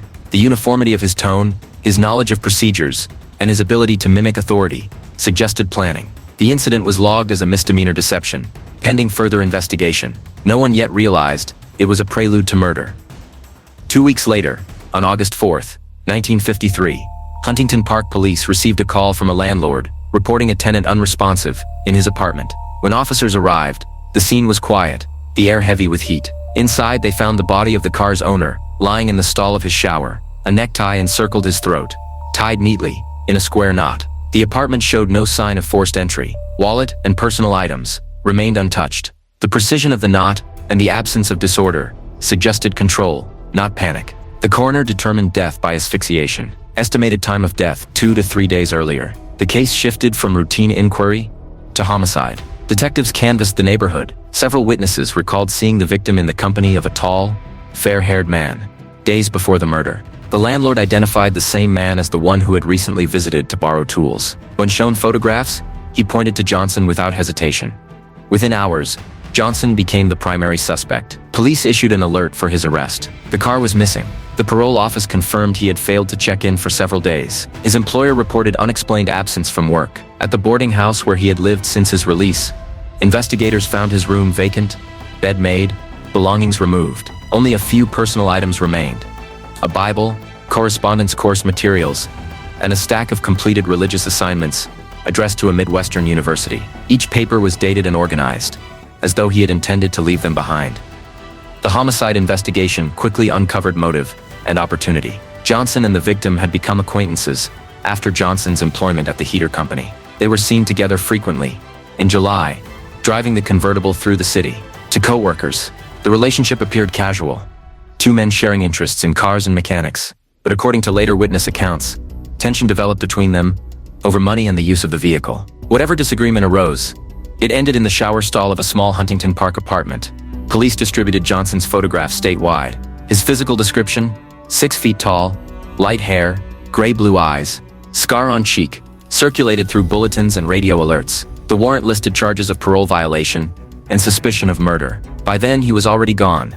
The Bureau's later reconstruction traced his movements with precision. In the days following the homicide, Johnson drove east from Los Angeles, through the desert highways toward Arizona, then north through New Mexico. Along the way, he abandoned the red convertible, replacing it with stolen vehicles as needed. The investigation identified gas receipts and motel entries, under various aliases: Everhart, Gifford, and Jefferson, all names he had used in past years. Each stop was brief, each transaction deliberate. By the end of August, he had traveled more than 1,000 miles, leaving no consistent trail. At this stage, his pattern resembled that of his earlier life: constant motion, calculated disguise, reliance on false identity. But now his crimes had escalated. He was no longer a thief escaping confinement.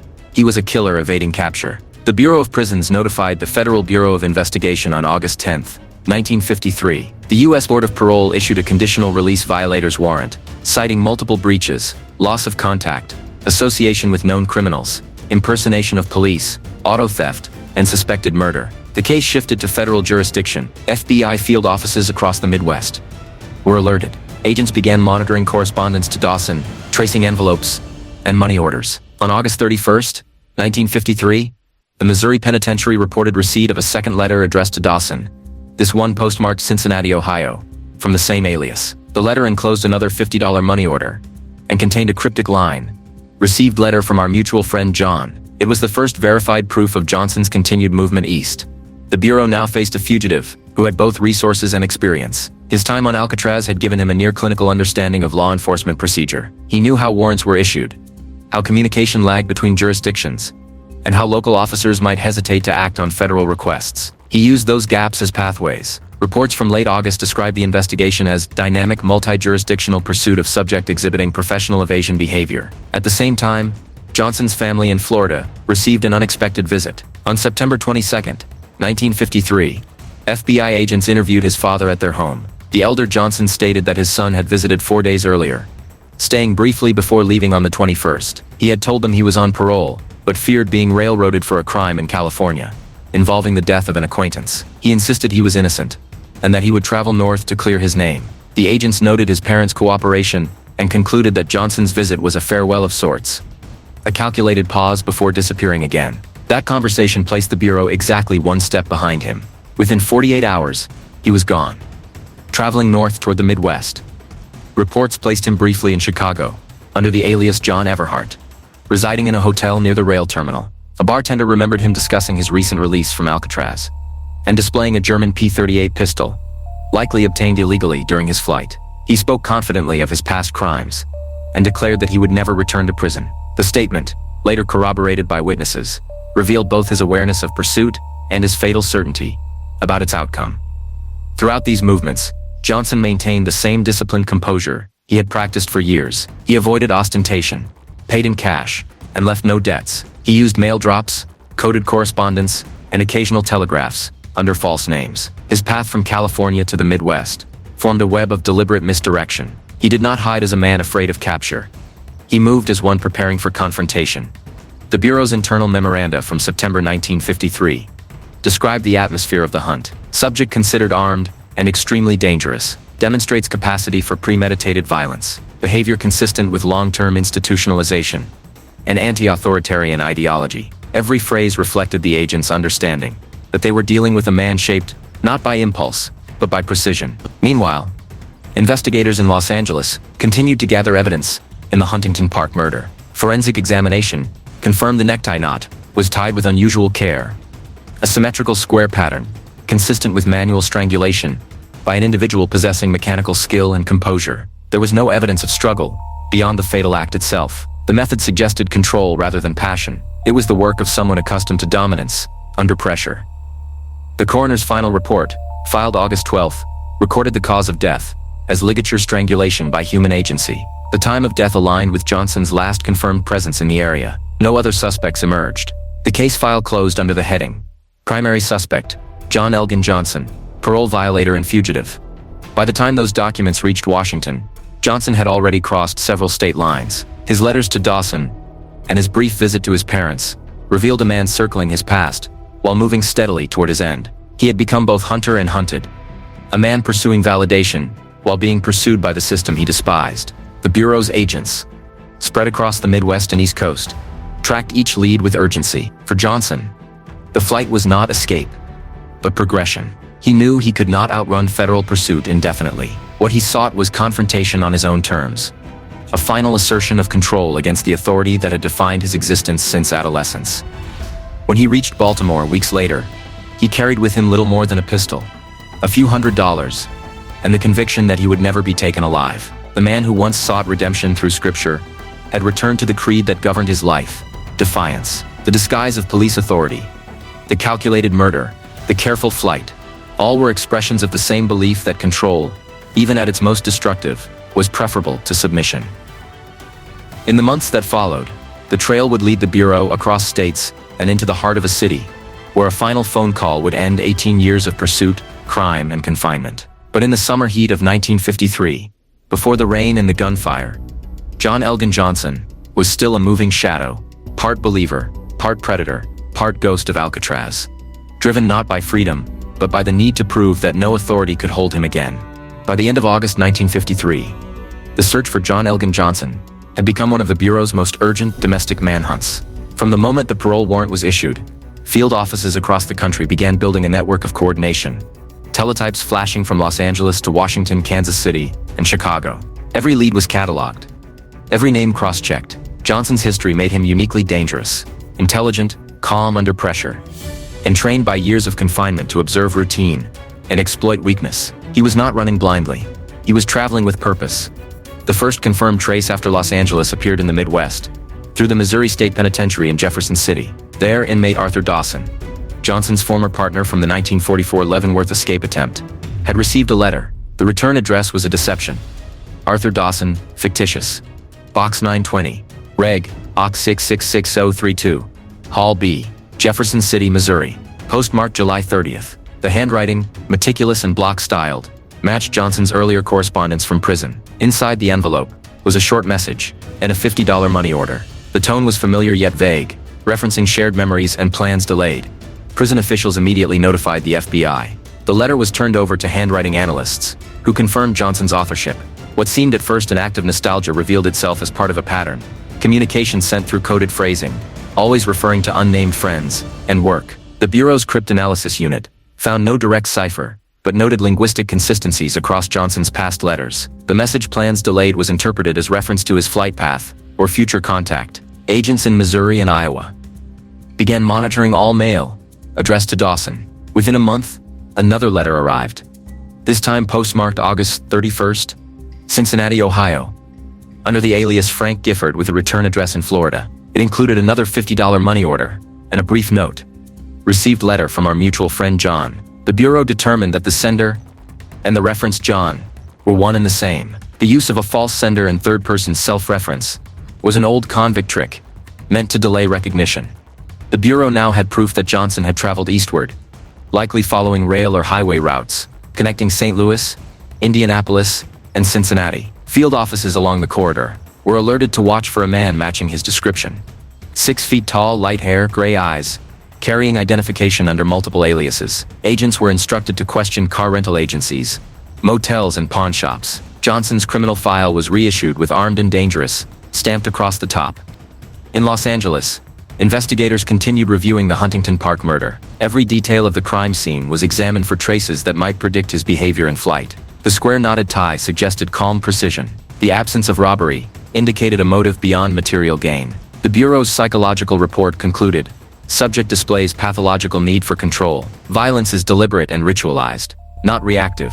He used the alias Frank Gifford, sometimes John Elgin, alternating between the two, depending on circumstance. He traveled light, no luggage beyond what he could carry, no companions, no unnecessary contact. He stayed in transient lodgings, paid in advance, and moved on within 24 hours. Each stop produced a faint echo of his presence, but no trace substantial enough for capture.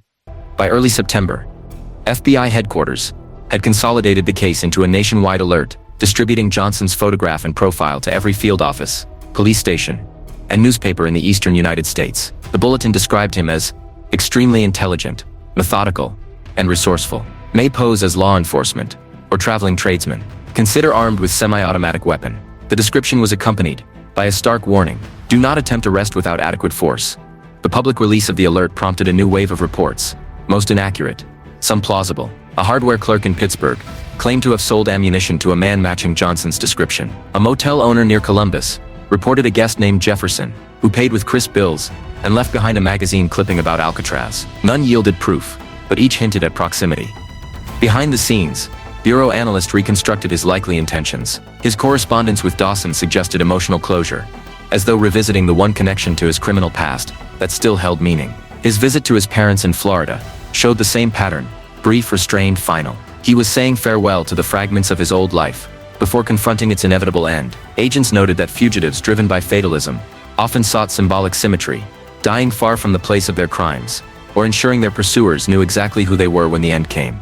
The coordination between federal and local agencies intensified. Each day brought dozens of reports: unconfirmed sightings, intercepted letters, inquiries from state police. Many were false leads, but a pattern began to form. In mid-August, a service station attendant near Topeka, Kansas, reported a man resembling Johnson purchasing gasoline late at night, paying in cash, and driving a dark sedan with temporary plates. The description matched his height and manner. Later analysis confirmed the sedan had been stolen 2 days earlier in Barstow, California.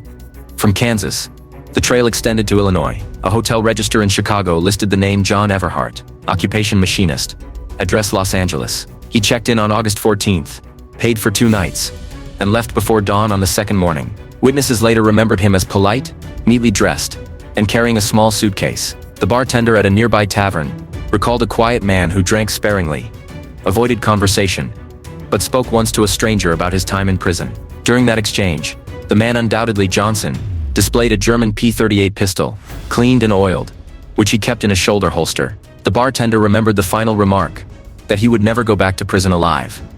The Bureau's field report confirmed the story through cross-interview. Johnson was now armed, mobile, and consciously inviting fatal confrontation. His trajectory suggested he was no longer merely escaping. He was choosing where to end it. From Chicago, the trail bent east. Gas receipts and bus station sightings placed him intermittently in Ohio and Pennsylvania. Johnson's hatred of confinement had evolved into obsession with control.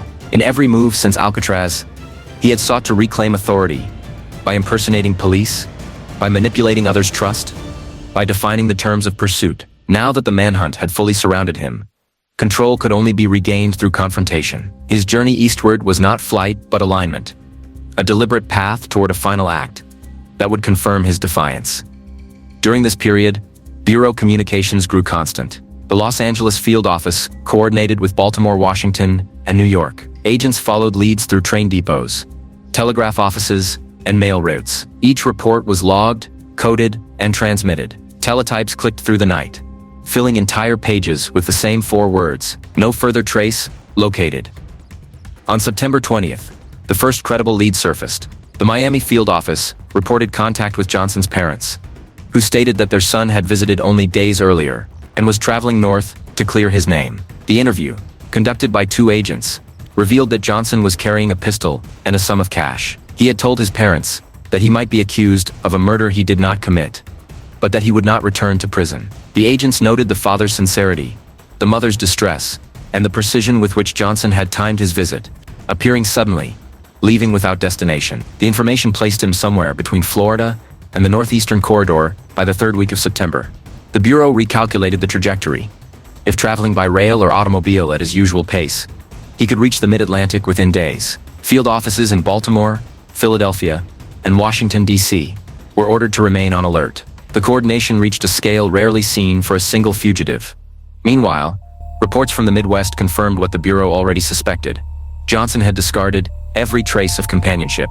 He was traveling alone, carrying only essentials, sleeping irregularly, living as a man whose world had narrowed to a single purpose. Witnesses who recalled meeting him described the same impression, a courteous demeanor masking unease, eyes that never relaxed. The longer he evaded capture, the more convinced investigators became that he was engineering his own final encounter. By late September, the case reached a critical threshold. Johnson's correspondence had stopped entirely. His aliases no longer appeared in registries, and his travel pattern suggested convergence toward one of the eastern port cities. The Bureau's headquarters issued a nationwide bulletin predicting imminent confrontation. Field memoranda stated, "Subject likely to initiate contact with associates or media for recognition, motivated by desire for control over narrative." That prediction proved accurate. On September 25, 1953, in a newsroom 3,000 miles from his original crime, journalist Sidney Hughes, of the Los Angeles Mirror, received a telephone call from Baltimore, Maryland. The voice on the line was calm, deliberate, unmistakably his. The call would last nearly 50 minutes. It would link the man who once sought redemption through a priest to the one who would die under a movie marquee. The Bureau's teletype to the Baltimore field office began at the moment Hughes hung up. Within minutes, agents were in motion. The hunt that had spanned 2 decades, multiple states, and every level of the federal system was reaching its final hour. But before the gunfire in the town theater, before the echoes in the mezzanine, there was still the silence of the trail, a fugitive's last assertion of control against the inevitability he had carried since Alcatraz. The letters had stopped, the movement had slowed, the net was closing, and somewhere in the crowded streets of Baltimore, a man who had once learned to survive by stillness waited to make his final call.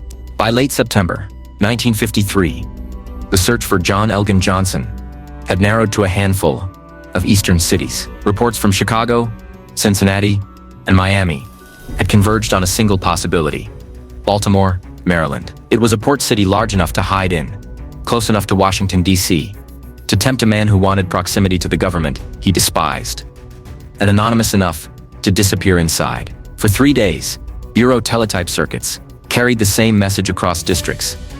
Subject believed in Baltimore area. Exercise extreme caution.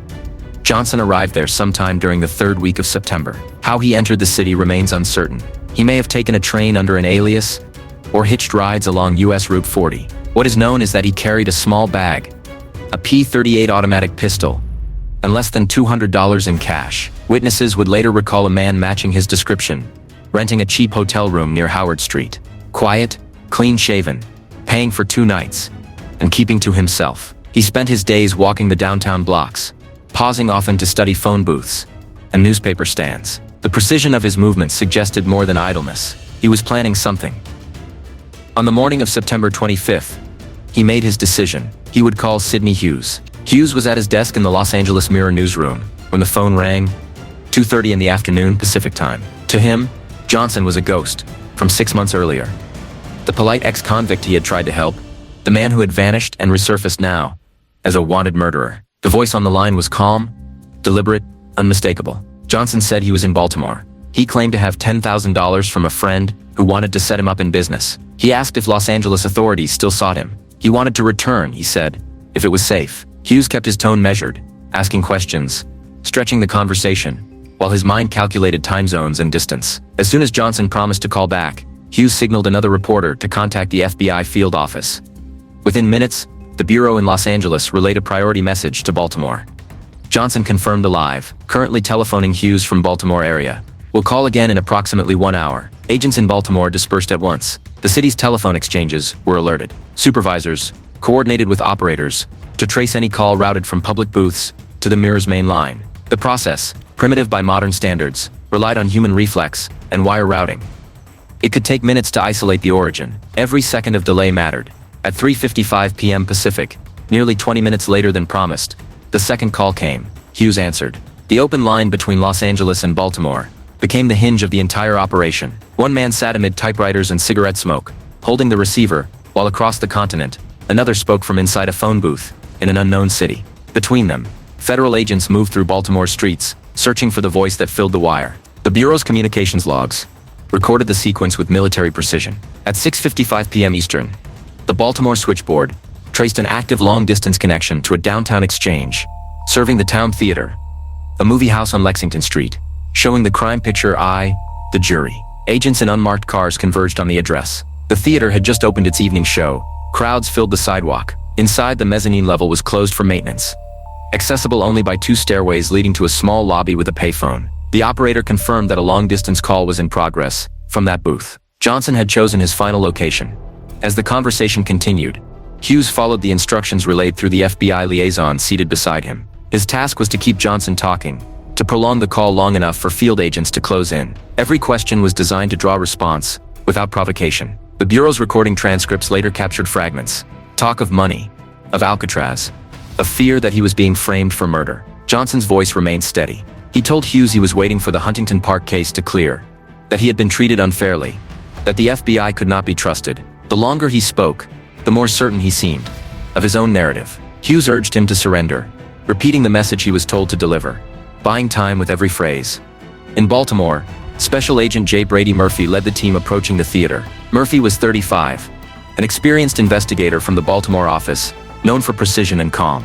With him were 3 other agents, all armed and wearing civilian coats. They entered through separate doors, blending with the moviegoers. Inside, the sound of the film, gunfire, music, applause, echoed through the auditorium. The mezzanine stairways stood unguarded. Each pair of agents took one side and began ascending quietly. Upstairs, the lobby lights were dim. The payphone booth stood at the far end, beside a wall poster, advertising the feature. Through the glass, they could see the silhouette of a man, hunched slightly, one hand holding the receiver, the other concealed near his jacket. Even from a distance, the agents recognized the posture of readiness. At 7:44 p.m. Eastern, Hughes still spoke to him from Los Angeles, unaware of the exact progress on the ground. The line had been open nearly 50 minutes. Johnson's tone shifted, growing wary. He asked if Hughes had reported the call. He said he felt surrounded. In the mezzanine, Murphy signaled the final approach. The agents advanced from both stairways, closing the angle. The sound of the movie below masked their footsteps. They were within 15 feet, when Johnson turned slightly, sensing movement behind the glass. The moment froze in the flicker of light from the film projector, bleeding through the upper doorway.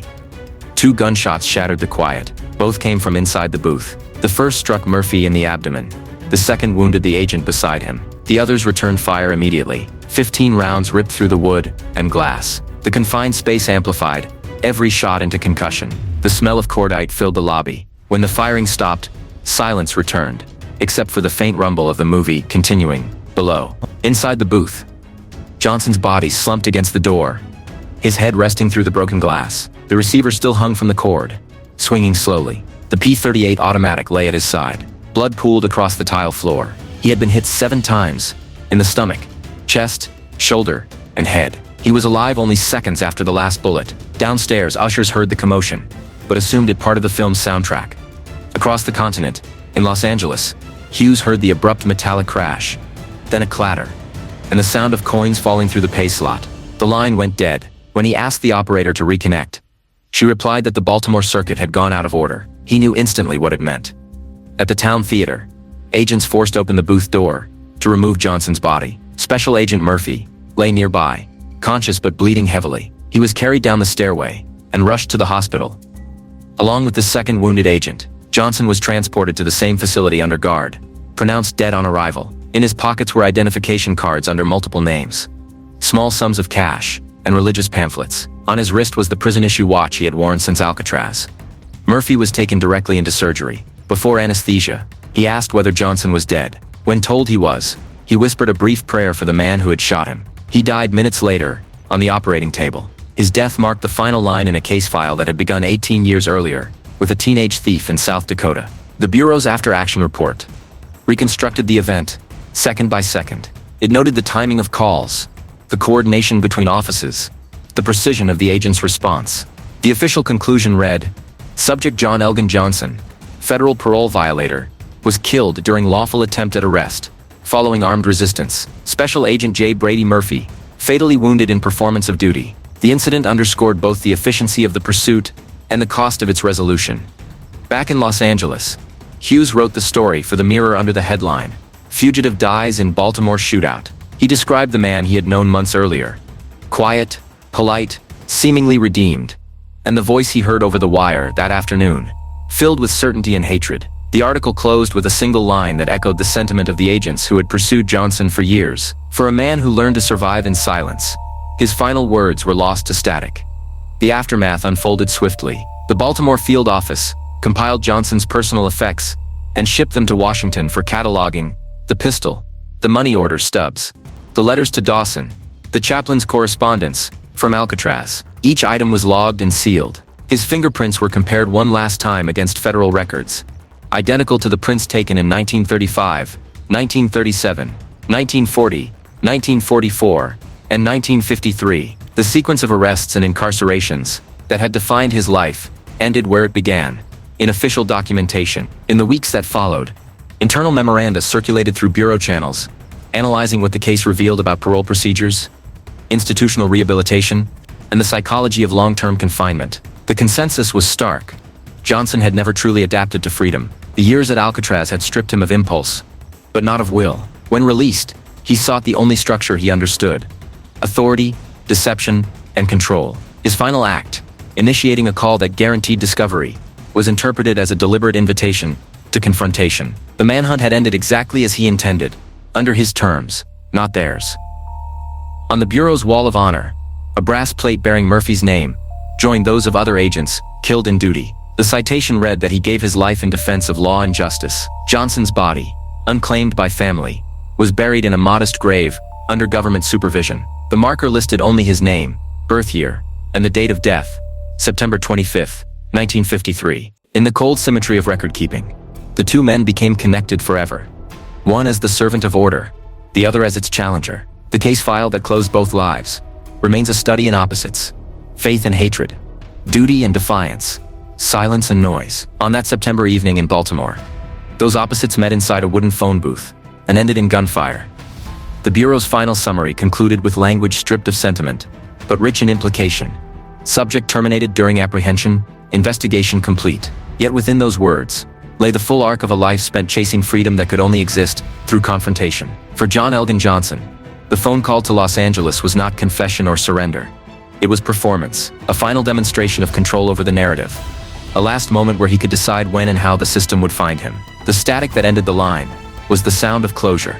The sound of gunfire inside the town theater faded quickly into history, but the paperwork it generated filled entire drawers. The shooting of Special Agent J. Brady Murphy and the death of John Elgin Johnson on September 25, 1953, triggered the largest post-incident review the Bureau had conducted since the war. Within hours, agents in Baltimore compiled preliminary statements, ballistic evidence, and scene photographs. Every cartridge, bullet fragment, and blood stain was measured, logged, and filed under case number BA 1953, J206. By dawn, the Bureau's Washington headquarters had received a full teletype summary. Subject deceased, Agent Murphy fatally wounded, all others stable. At the Baltimore field office, the agents who had taken part in the raid worked through the night drafting individual reports. They described the coordination with Los Angeles, the precise timing of the call trace, and the sequence of shots, each version aligned within seconds of the official timeline. The evidence confirmed that Johnson fired first. 2 shells from his P-38 were recovered inside the booth. Both bullets matched the wounds that killed Murphy and injured his partner. 15 .38 caliber slugs from Bureau revolvers pierced the booth's wooden frame, 7 striking Johnson. The conclusion was unambiguous: lawful self-defense during execution of federal duty. The next morning, the press surrounded the Baltimore office. Reporters demanded access to the crime scene, details of the chase, confirmation of the fugitive's identity. The Bureau issued a single statement through its public information officer: federal parole violator John Elgin Johnson was killed during an armed encounter with FBI agents at a Baltimore theater. Special Agent J. Brady Murphy died from wounds sustained in the performance of his duties. No further comment followed. The brevity was deliberate, part of Director J. Edgar Hoover's long-standing policy to present fact, not interpretation. Across the country, newspapers ran the story beneath photographs of the shattered phone booth. The Los Angeles Mirror published its account first, headlined "Alcatraz ex-convict dies in gun battle. FBI agents slain." Beneath the headline appeared Sidney Hughes's byline. He wrote the piece the night of the shooting, using notes taken during the call. His article read like testimony: the tone of Johnson's voice, the length of the conversation, the abrupt silence at the end. He included the line the Bureau later adopted as epigraph: "For a man who learned to survive in silence, his final words were lost to static." Public reaction followed familiar lines. In Baltimore, sympathy centered on Murphy. Thousands attended the funeral, held 3 days later at St. Leo's Church. The Bureau's honor guard stood at attention as his flag-draped casket passed through a corridor of agents. Hoover sent a wreath, bearing the inscription, In Valor There Is Justice, newspapers published photographs of Murphy's widow, receiving the folded flag, turning a tragedy into a symbol of duty. In Los Angeles, the reaction was quieter. The community that had once met Johnson as a reformed man, his employer, his probation officer, the chaplain, and Hughes himself, read the reports with disbelief. For them, the man who had spoken softly of redemption had ended as a murderer. The chaplain later told investigators that he was not surprised, but saddened. He described Johnson's faith as disciplined but hollow, a structure without compassion. He studied religion, the priest said, as if it were another set of prison rules. Inside the bureau, attention shifted quickly from grief to analysis. The director ordered a full internal review, not to question the agent's actions, but to dissect Johnson's path from release to homicide. The purpose was institutional learning, how a model parolee turned into a killer within 5 months. The review committee assembled in Washington in October 1953, under the supervision of Assistant Director Louis Nichols. The first document on their table was Johnson's complete criminal file, 27 pages, covering 18 years, from the 1935 larceny arrest to the final Baltimore report. The review divided his life into phases: juvenile crime, early incarceration, federal offenses, Alcatraz confinement, post-release behavior, and final offense. Analysts mapped patterns: repetition of crimes within 3 months of release, escalation in violence after each imprisonment, and the progressive substitution of identity as a control mechanism. One memorandum summarized it bluntly: subject incapable of functioning in freedom. Institutional discipline provided stability absent in civil life. Psychologists from the Bureau's Behavioral Science Unit contributed profiles, noting that Johnson's years on Alcatraz coincided with the prison's most rigid era of silence and isolation. Their report suggested that prolonged deprivation of communication could induce compulsive orderliness, emotional detachment, and pathological control needs. When released, such individuals sought to reimpose the structure externally, through impersonation of authority, or violent enforcement of routine. The impersonation of a police officer, in July 1953, fit the diagnosis precisely. Parallel to the psychological analysis, the Bureau reviewed procedural failures. The Los Angeles Parole Office had rated Johnson low risk. His early conduct, steady employment, compliance with supervision, appeared exemplary. Yet he had also exhibited social withdrawal and strict ritual behavior, both warning signs overlooked under 1953 standards. The report recommended increased psychiatric evaluation of long-term inmates prior to release, a policy that quietly entered Bureau practice years later. In December, the Department of Justice closed the official file on the case. The summary emphasized the Bureau's efficiency: cross-country coordination achieved in under 1 hour, rapid tracing of the telephone call, and decisive action, preventing civilian casualties. Internally, however, the narrative carried a darker undercurrent. The director annotated one paragraph in his own hand: example of intelligence without morality, reinforces necessity of eternal vigilance. For Johnson's surviving family, the case ended in quiet bureaucracy. His parents in Florida were notified of his death by telegram. They requested no body transfer, citing financial hardship. The remains were interred at a government cemetery, under case number 2368-53, Section E, Row 4. The headstone bore no epitaph. The FBI's property inventory listed 2 personal effects returned to next of kin: a pocket Bible and a wristwatch stopped at 7:45 p.m., the minute he was shot.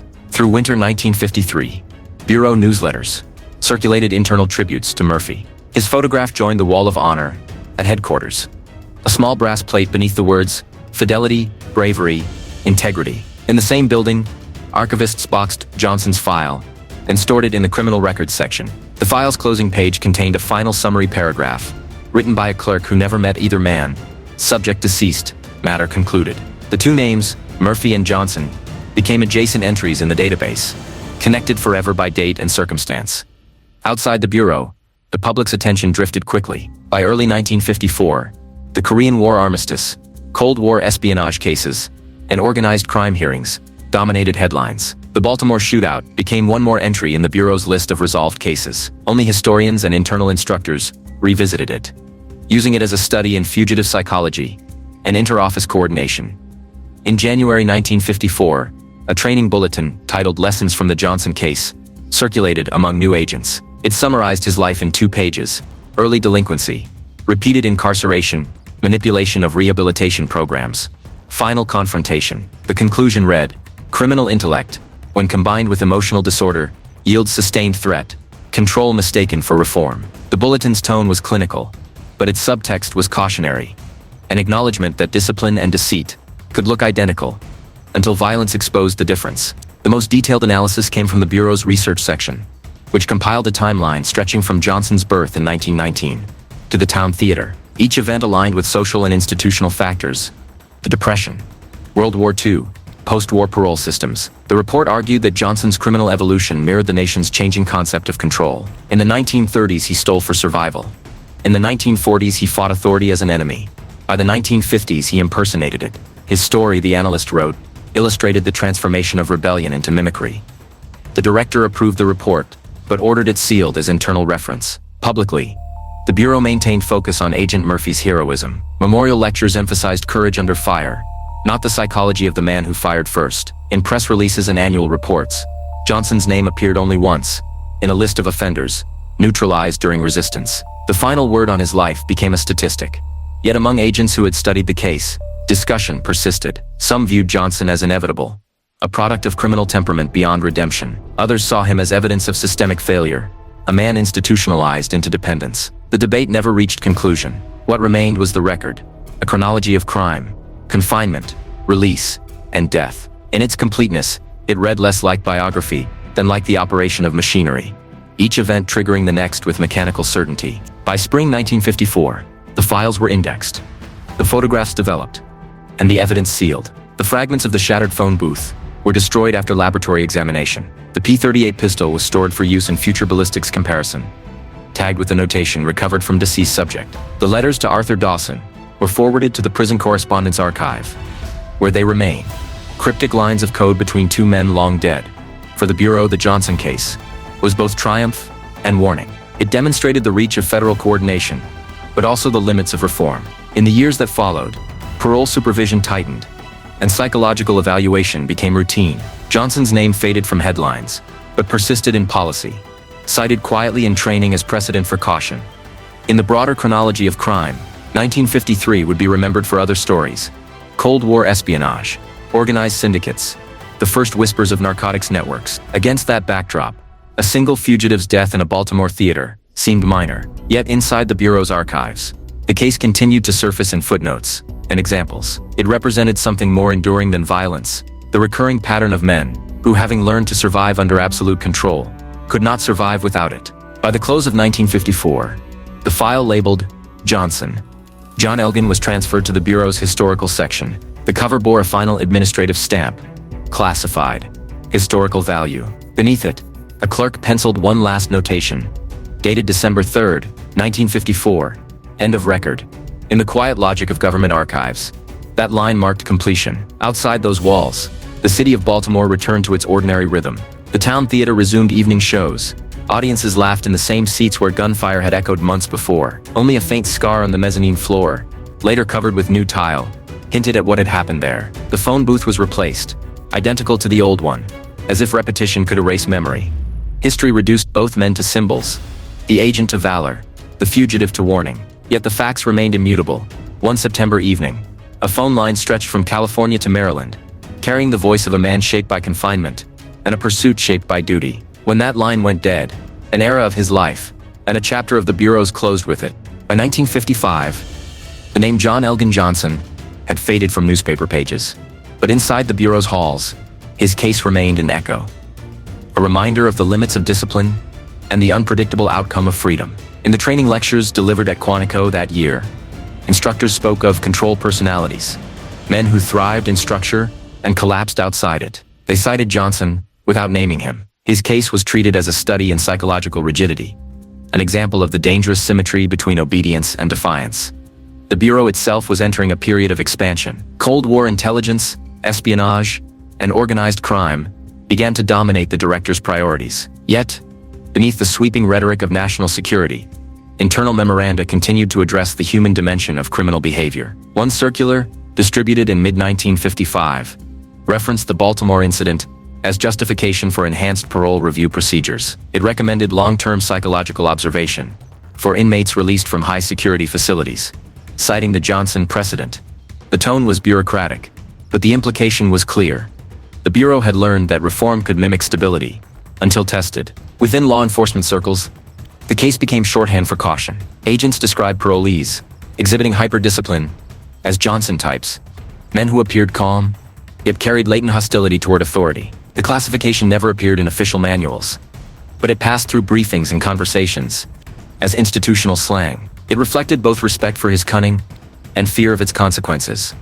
At the same time, the nation's prisons were changing. Alcatraz continued to hold the country's most incorrigible inmates, but administrators increasingly questioned its effectiveness. Reports from the Federal Bureau of Prisons cited high recidivism rates among former Alcatraz prisoners. Many, like Johnson, reoffended within months. The pattern raised questions about whether total isolation, rehabilitated, or merely deferred collapse. Johnson's trajectory, compliance in custody, violence and freedom, was used as argument in congressional hearings, examining correctional philosophy.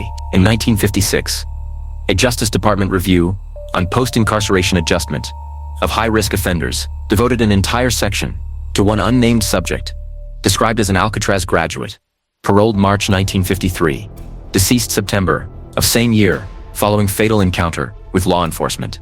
The report concluded that long-term isolation produced apparent stability without adaptability. That line, written by a government analyst who had never met Johnson, became one of the first official acknowledgments that control alone could not substitute for reform.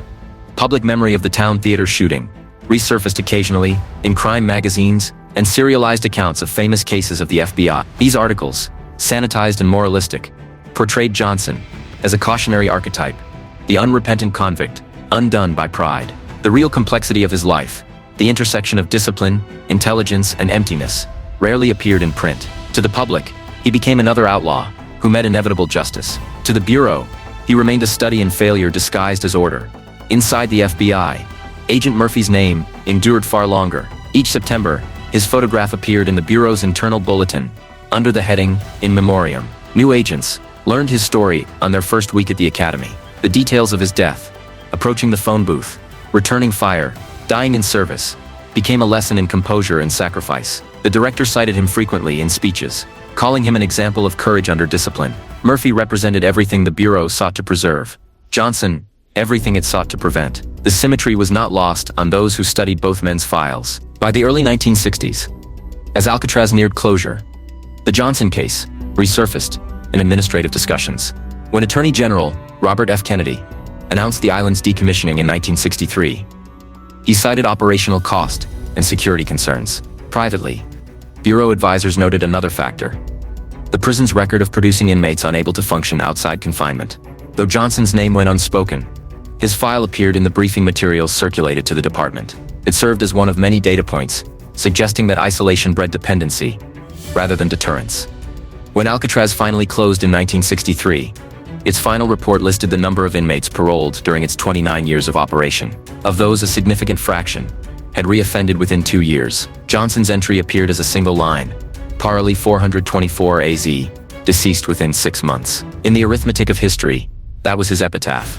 Beyond official circles, his story began to blur into cultural mythology. In 1965, a magazine article titled The Last Call from the Rock dramatized his final phone conversation, presenting it as symbolic of Alcatraz's haunted legacy. The piece opened with the line, "The man who had learned to talk to God called the world instead." It was written in the pulp style of the time, half truth, half invention. The public, fascinated by tales of Alcatraz escapees, absorbed the story as another chapter of doomed defiance. Few readers realized that the man had never escaped the island by force, only by permission. Within the Bureau, interest in the psychological aspects of crime grew into structured research. By 1967, the Behavioral Science Unit began compiling case histories of offenders who displayed Johnson's traits: self-discipline masking hostility, methodical calm preceding violence. The term control fixation entered internal vocabulary. Agents studying criminal pathology reviewed transcripts of Johnson's parole interviews, his prison evaluations, and the final investigation. The findings reinforced a new doctrine: rehabilitation required adaptability, not obedience. Decades passed. The file marked John Elgin moved from active record to historical archive. By 1973, it was boxed, microfilmed, and stored in the Bureau's record center in Virginia. Inside, each document remained intact. Photographs from Alcatraz, the coroner's report, the transcribed teletype of the phone call, and Hughes's statement written hours after the line went dead. The static that ended the conversation was captured on the Bureau's recording tape, a faint hiss lasting 7 seconds before silence. In 1975, the Bureau's internal historians revisited the case for inclusion in a centennial publication on law enforcement milestones. The entry condensed everything into one paragraph. On September 25, 1953, fugitive and parole violator John Elgin Johnson, a former Alcatraz inmate, was located in Baltimore, Maryland.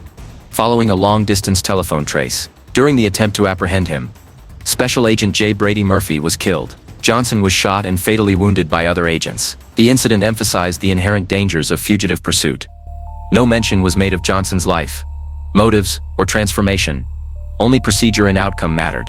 By the 1980s, as Alcatraz became a tourist landmark, Johnson's name resurfaced occasionally in local histories. Visitors to the island read brief plaques listing notable inmates: Capone, Stroud, Kelly, and among them, a lesser-known entry, John E. Johnson, bank robber, transferred from Leavenworth in 1944, paroled in 1953, deceased the same year. Few paused at the line. The name carried no myth, no legend of escape, only the anonymity of failure. Yet for those who studied the archives, his story embodied a subtler lesson, that the prison's greatest legacy was not the men who escaped it, but the ones it reshaped beyond recognition. In 1990, when the Bureau digitized its historical case records, Johnson's file was among the first scanned. The original pages, yellowed and brittle, entered the system as electronic images. Agents reviewing them decades later remarked on the handwriting: precise, unhurried, devoid of emotion. His prison correspondence appeared almost elegant, each line measured. Even in ink, his need for control endured. Academic criminologists, studying post-war penology, began referencing his case in lectures. They described him as a man institutionalized beyond recovery. Articles analyzing recidivism among Alcatraz parolees cited him as the Baltimore example. To them, he represented the culmination of a system that confused obedience with transformation. Their tone was neither sympathetic nor condemnatory, only diagnostic. In scholarly journals, he became a statistic once again, but one that explained others like him. Their case numbers, consecutive in the database, ensured proximity for eternity. Visitors to the Bureau's Wall of Honor sometimes asked about the incident. Guides would explain briefly: the agent killed, the fugitive dead, the phone call traced across the country, and move on. The explanation lasted less than a minute, far shorter than the conversation that had joined them. Outside those walls, the story remained preserved in the quiet persistence of record. In the FBI's public history, in Alcatraz's inmate logs, in the archives of the Los Angeles Mirror, the city where he died continued to evolve. Its streets paved over, the theater renamed, and later demolished. Only the archival photographs remained. The phone booth, the spent shells, the bullet-marked doorframe. In each, the moment existed frozen, the still body of a man whose life was defined by motion. Nearly 70 years later, his story endures not as legend, but as pattern, an illustration of how structure can both preserve and destroy. Johnson never escaped from Alcatraz by swimming. He escaped by conditioning himself to silence. When silence no longer sufficed, he reached for control, and control demanded confrontation. The Bureau learned from him. The system adjusted because of him. In that way, even his failure reshaped procedure. And yet the final truth remains unchanged. At 7:44 p.m., on September 25, 1953, a voice carried from a theater mezzanine across a continent. It belonged to a man who had spent his life mastering confinement, and who in his last act, engineered the moment of his destruction. The line went dead. The agents moved in. The sound faded into paper and record, into analysis and reform, until only the facts remained. The Bureau endured. Alcatraz closed. The world moved forward. But in the precise logic of history, the connection between order and defiance, between Murphy and Johnson, remains, suspended in the silence that follows every completed investigation. History rarely preserves sound. It remembers photographs, transcripts, signatures, but not the voices that carried through them. The case of John Elgin Johnson and the death of Agent J. Brady Murphy exists today as a series of documents bound by classification numbers, stamped, cataloged, and filed in the National Archives. There are no recordings accessible to the public, no audible trace of the 50-minute conversation that bridged Baltimore and Los Angeles that September afternoon. All that remains is silence. the same element that shaped Johnson's years on Alcatraz, the same atmosphere that followed his death. In the Bureau's archives, the case occupies less than a foot of shelf space. A manhunt that once spanned 3,000 miles now fits into a narrow box labeled "Closed, 1953." Inside lie the items that defined his final months: a photograph of the shattered phone booth, the teletype log tracing the call, ballistic diagrams, and the coroner's report. The accompanying file, Murphy, J. Brady, rests nearby, in the same storage wing. Both boxes are identical, gray, unmarked beyond their numbers. It is within that symmetry that their connection survives. One represents duty fulfilled, the other defiance completed. The distance between them measures the line between order and rebellion. Visitors to the Bureau's museum occasionally encounter the story during guided tours. A curator explains how the FBI traced a live call across the country before electronic tracing existed, how agents located a fugitive inside a crowded theater using nothing but coordination and timing. The visitors nod, impressed by the precision. Few ask about the man on the other end of the line. His name, when spoken, sounds ordinary, detached from context: John Elgin Johnson. To the guides, he is a procedural example. To the Bureau, he is a statistic. To history, he is an echo in paper.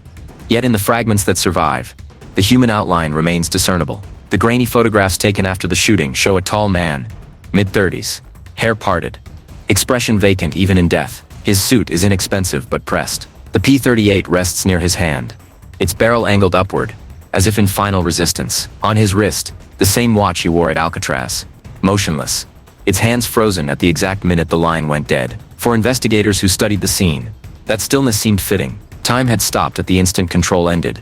Across the hall, the photograph of Agent Murphy presents another form of composure. His eyes meet the camera directly, uniform crisp, expression calm. Beneath the image in the Bureau's memorial booklet, a caption reads, "Killed in the line of duty, September 25, 1953. The simplicity of the phrasing belies the complexity of the pursuit that led him there. For the Bureau, Murphy's death was tragedy redeemed through purpose. For Johnson, death was purpose achieved through tragedy. Both met on the same narrow stairway, divided by intent but united by inevitability. The Bureau's official account of the incident remained unchanged for decades. Every retelling followed the same structure: the call, the trace, the confrontation, the deaths. But within private notes and oral recollections, nuances persisted. Some agents described Johnson not as mad or desperate, but deliberate, a man who orchestrated his own demise. Others saw him as a void created by confinement, a life emptied of everything except precision. In either view, the result was the same: confrontation as conclusion. Outside federal buildings, the story dissolved into memory. The town theater operated for several years after the shooting, eventually closing during urban redevelopment in the late 1960s. When demolition crews arrived, they found no visible trace of the incident. No markings, no plaques, only ordinary plaster and concrete. The mezzanine where Johnson died became rubble. The ground that once held the phone booth was paved into a parking lot. Later still, that too vanished under a new structure. The geography of violence erased itself, leaving the event suspended only in documentation.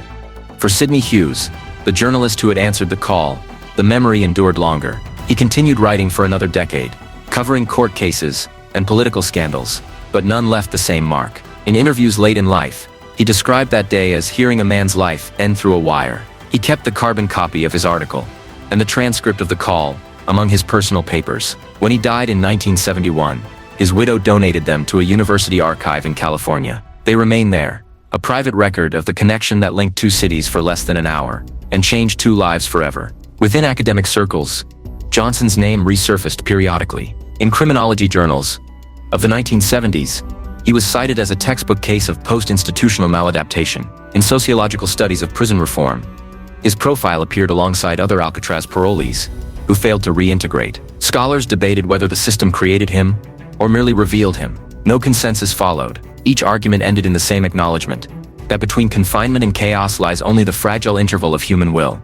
In 1993, on the 40th anniversary of Alcatraz's closure, a documentary crew requested access to several historical case files. Among them was Johnson's. The Bureau granted limited permission under supervision. The filmmakers filmed the pages, the photographs, the typed reports. In the final cut, his name appeared briefly: Fugitive, 1953, accompanied by the narrator's voice, stating that his case demonstrated how silence can outlive rebellion. For most viewers, the reference passed unnoticed. For For those who knew the history, it was recognition at last, however fleeting. The decades that followed brought digitization, summaries, and search engines. In the sterile uniformity of online databases, Johnson's life condensed further. A few sentences on a government web page replaced thousands of pages of testimony, evidence, and reflection. Yet within the digital compression lay endurance. Every time a name is entered into a record, it persists beyond decay. In that sense, Johnson achieved what he sought: control through permanence. His story, though diminished to data, remains fixed, unalterable, immune to interpretation.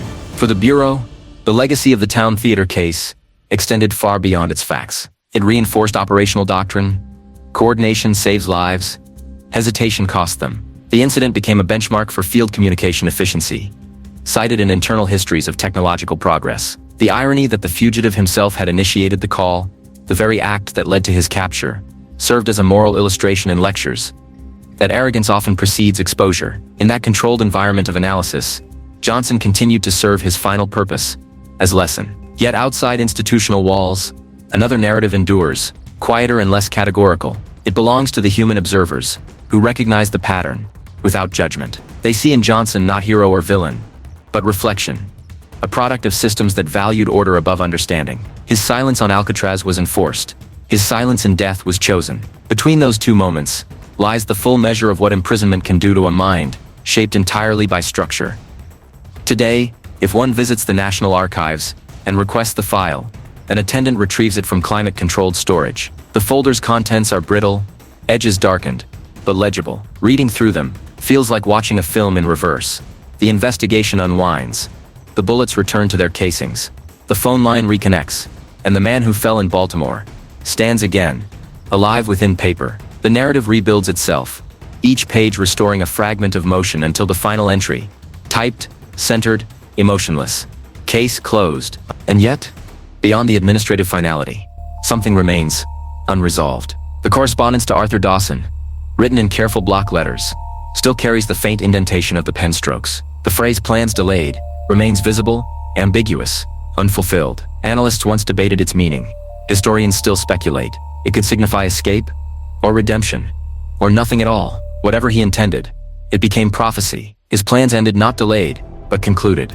For Murphy, the record ends differently. His service citation, preserved in the FBI Hall of Honor, continues to receive visitors. Each year, new recruits stand before his name, reciting the oath that begins their careers. Few know the full story behind it. Fewer still understand the man whose death made that lesson possible. The Bureau ensures that Murphy's memory remains pure, unsullied by speculation. He stands in the official narrative as symbol of courage, fixed and unchanging. Between his name and Johnson's lies the unbridgeable space between duty and disillusionment. Every historical account must end somewhere. Theirs ends in documentation. Two men forever linked by a moment neither lived to comprehend. Their story, once urgent, now rests beneath layers of classification and dust, revived only by those who seek meaning in forgotten detail. Time has stripped it of emotion, leaving only precision. The files will outlast memory. The silence will outlast both. And so, the story of John Elgin Johnson concludes where it began, in silence. The silence of the prison cell. The silence of the phone line. The silence of the archive. His final legacy is not the violence that ended him, but the stillness that followed. A void so complete, it became record. Within that record, Agent Murphy remains eternal witness. The embodiment of order, facing the embodiment of rebellion. Both names endure, written in the same ink, on the same paper, filed side by side. In the end, there is no redemption, no condemnation, only continuation. The Bureau continues its work. The files remain intact. The city where it happened has changed its skyline, paved its history, and moved on. But somewhere in that continuity lies the faintest trace of the past. A voice crossing the continent. A click of a receiver. A man waiting in a theater for the sound of pursuit. The line crackles once, then breaks. The record closes. Silence resumes.